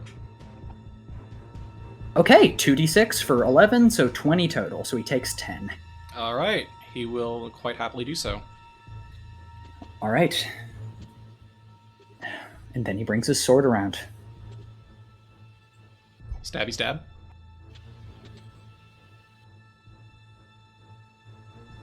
$13, no dice. Unfortunately not. All right. That's his turn. All right, with that, Casimir comes in. You don't know it's Casimir. Metreon, I believe, would, because he got a glimpse of it. But the rest of you, all you know is this massive fucking crow-like skeletal bird comes sweeping in like a freight train, flapping its wings from around 15 feet off the ground and just glaring daggers down toward Rahadin. It does not seem to be interested in you, just him.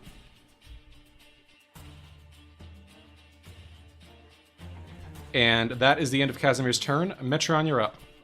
Yeah, Metreon will unshield himself from his jacket, and seeing Lillison's charred body, will recoil at first, and then he'll kind of scoot up to her. Is it an action, or can I use? Actually, no. Fuck. It's an action to pull her with me, right? Even if she's dead. No, she is an object, which means it is a free Item environmental interaction.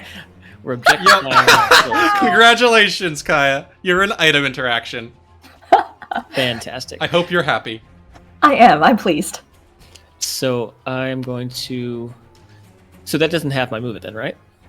No, I mean, she's, something to carry, but Cool. it doesn't Yeah. have your movement. Yeah. I'll scoop her up and I'll move 30 feet.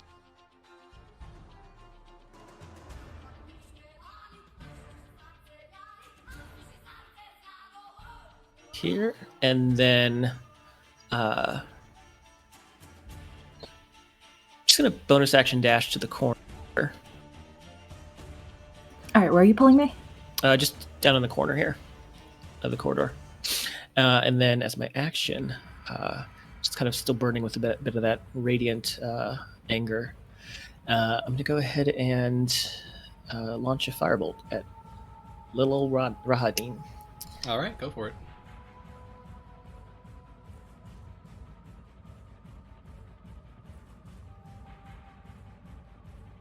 $25. That'll hit. Roll damage. It's going to be 11 plus 3, so that's 14 points of fire damage. All right, this one catches him right on the shoulder, sending him kind of jerking back from the force of the impact. But now he's standing with his back against the wall, his scimitar held in both hands, his eyes darting from all around you. You can see that sweat is running down his forehead, blood from each of the lacerations and cuts across his body. But his back is unbowed, unbent, and he is whirling, swerving from each side to parry each incoming blow. But you can tell that each one of these is chipping away at him. He's on his last legs. Anything else in your turn? No, that's it. All right. Esmeralda is up. Let's see what she wants to do. Aerith meets her gaze. Please. She let me gives you a put an end to nod. him. And let's see. She will. She has options.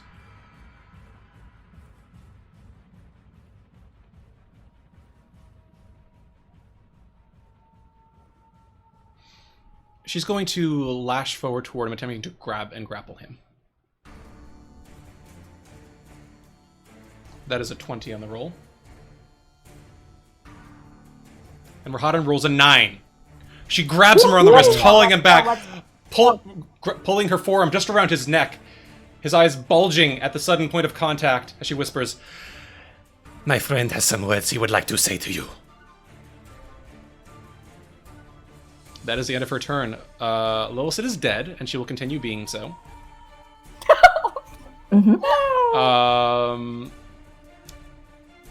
Nothing for your boy to do, so Kiva. Let's go. You're up. All right. So she is going to lean in real close to his face and say, "You tell Strahd that I'm coming for him." And then she's going to recklessly some sort attack twice. That's a crit, motherfucker. So that's a 28 to hit. That'll hit. What's I the don't damage? know why the damage didn't roll. All good. Can you see it on your end? No, Like, all I good. Just all good. So how many what are the dice for it? It's 1d8 plus 3 plus 2. Let me do that. All right, very good. Let's see what the damage is. Let's see if he's still standing. And you do double all of the dice for this. So if you want to smite, you can. So yeah, that's a 6, and then she's going to Divine Smite at 7, so 26. Divine for that Smite first hit. starts as 2d8, right? Or is it just 1d8 to start? It's 2d8. It's 2d8 to start. So you roll 48. Oh. Crits, baby. So that's 17 and 6. You Or roll do I another double- d8 for the Roll- 1d8 plus 3 plus 2. Oh, okay. All right, so Paladins, 6 and 7 gotta and love 10 them. and 4 is 27 points of damage on the first hit. All right. I will say, for the purposes of initiative, at this moment, the three of you, having cornered Berhaden, are able to take this together. So, as Esmeralda holds him tight, Kiva and Erthrindir, how do you want to do this? Kiva getting the finishing blow, but how does Erthrindir play into it?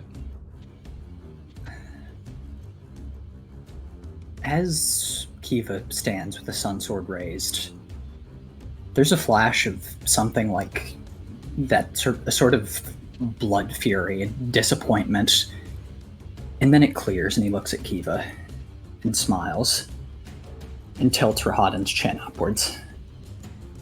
Good news. I hope the next person you'll be is better than the miserable wretch you are now. Good night.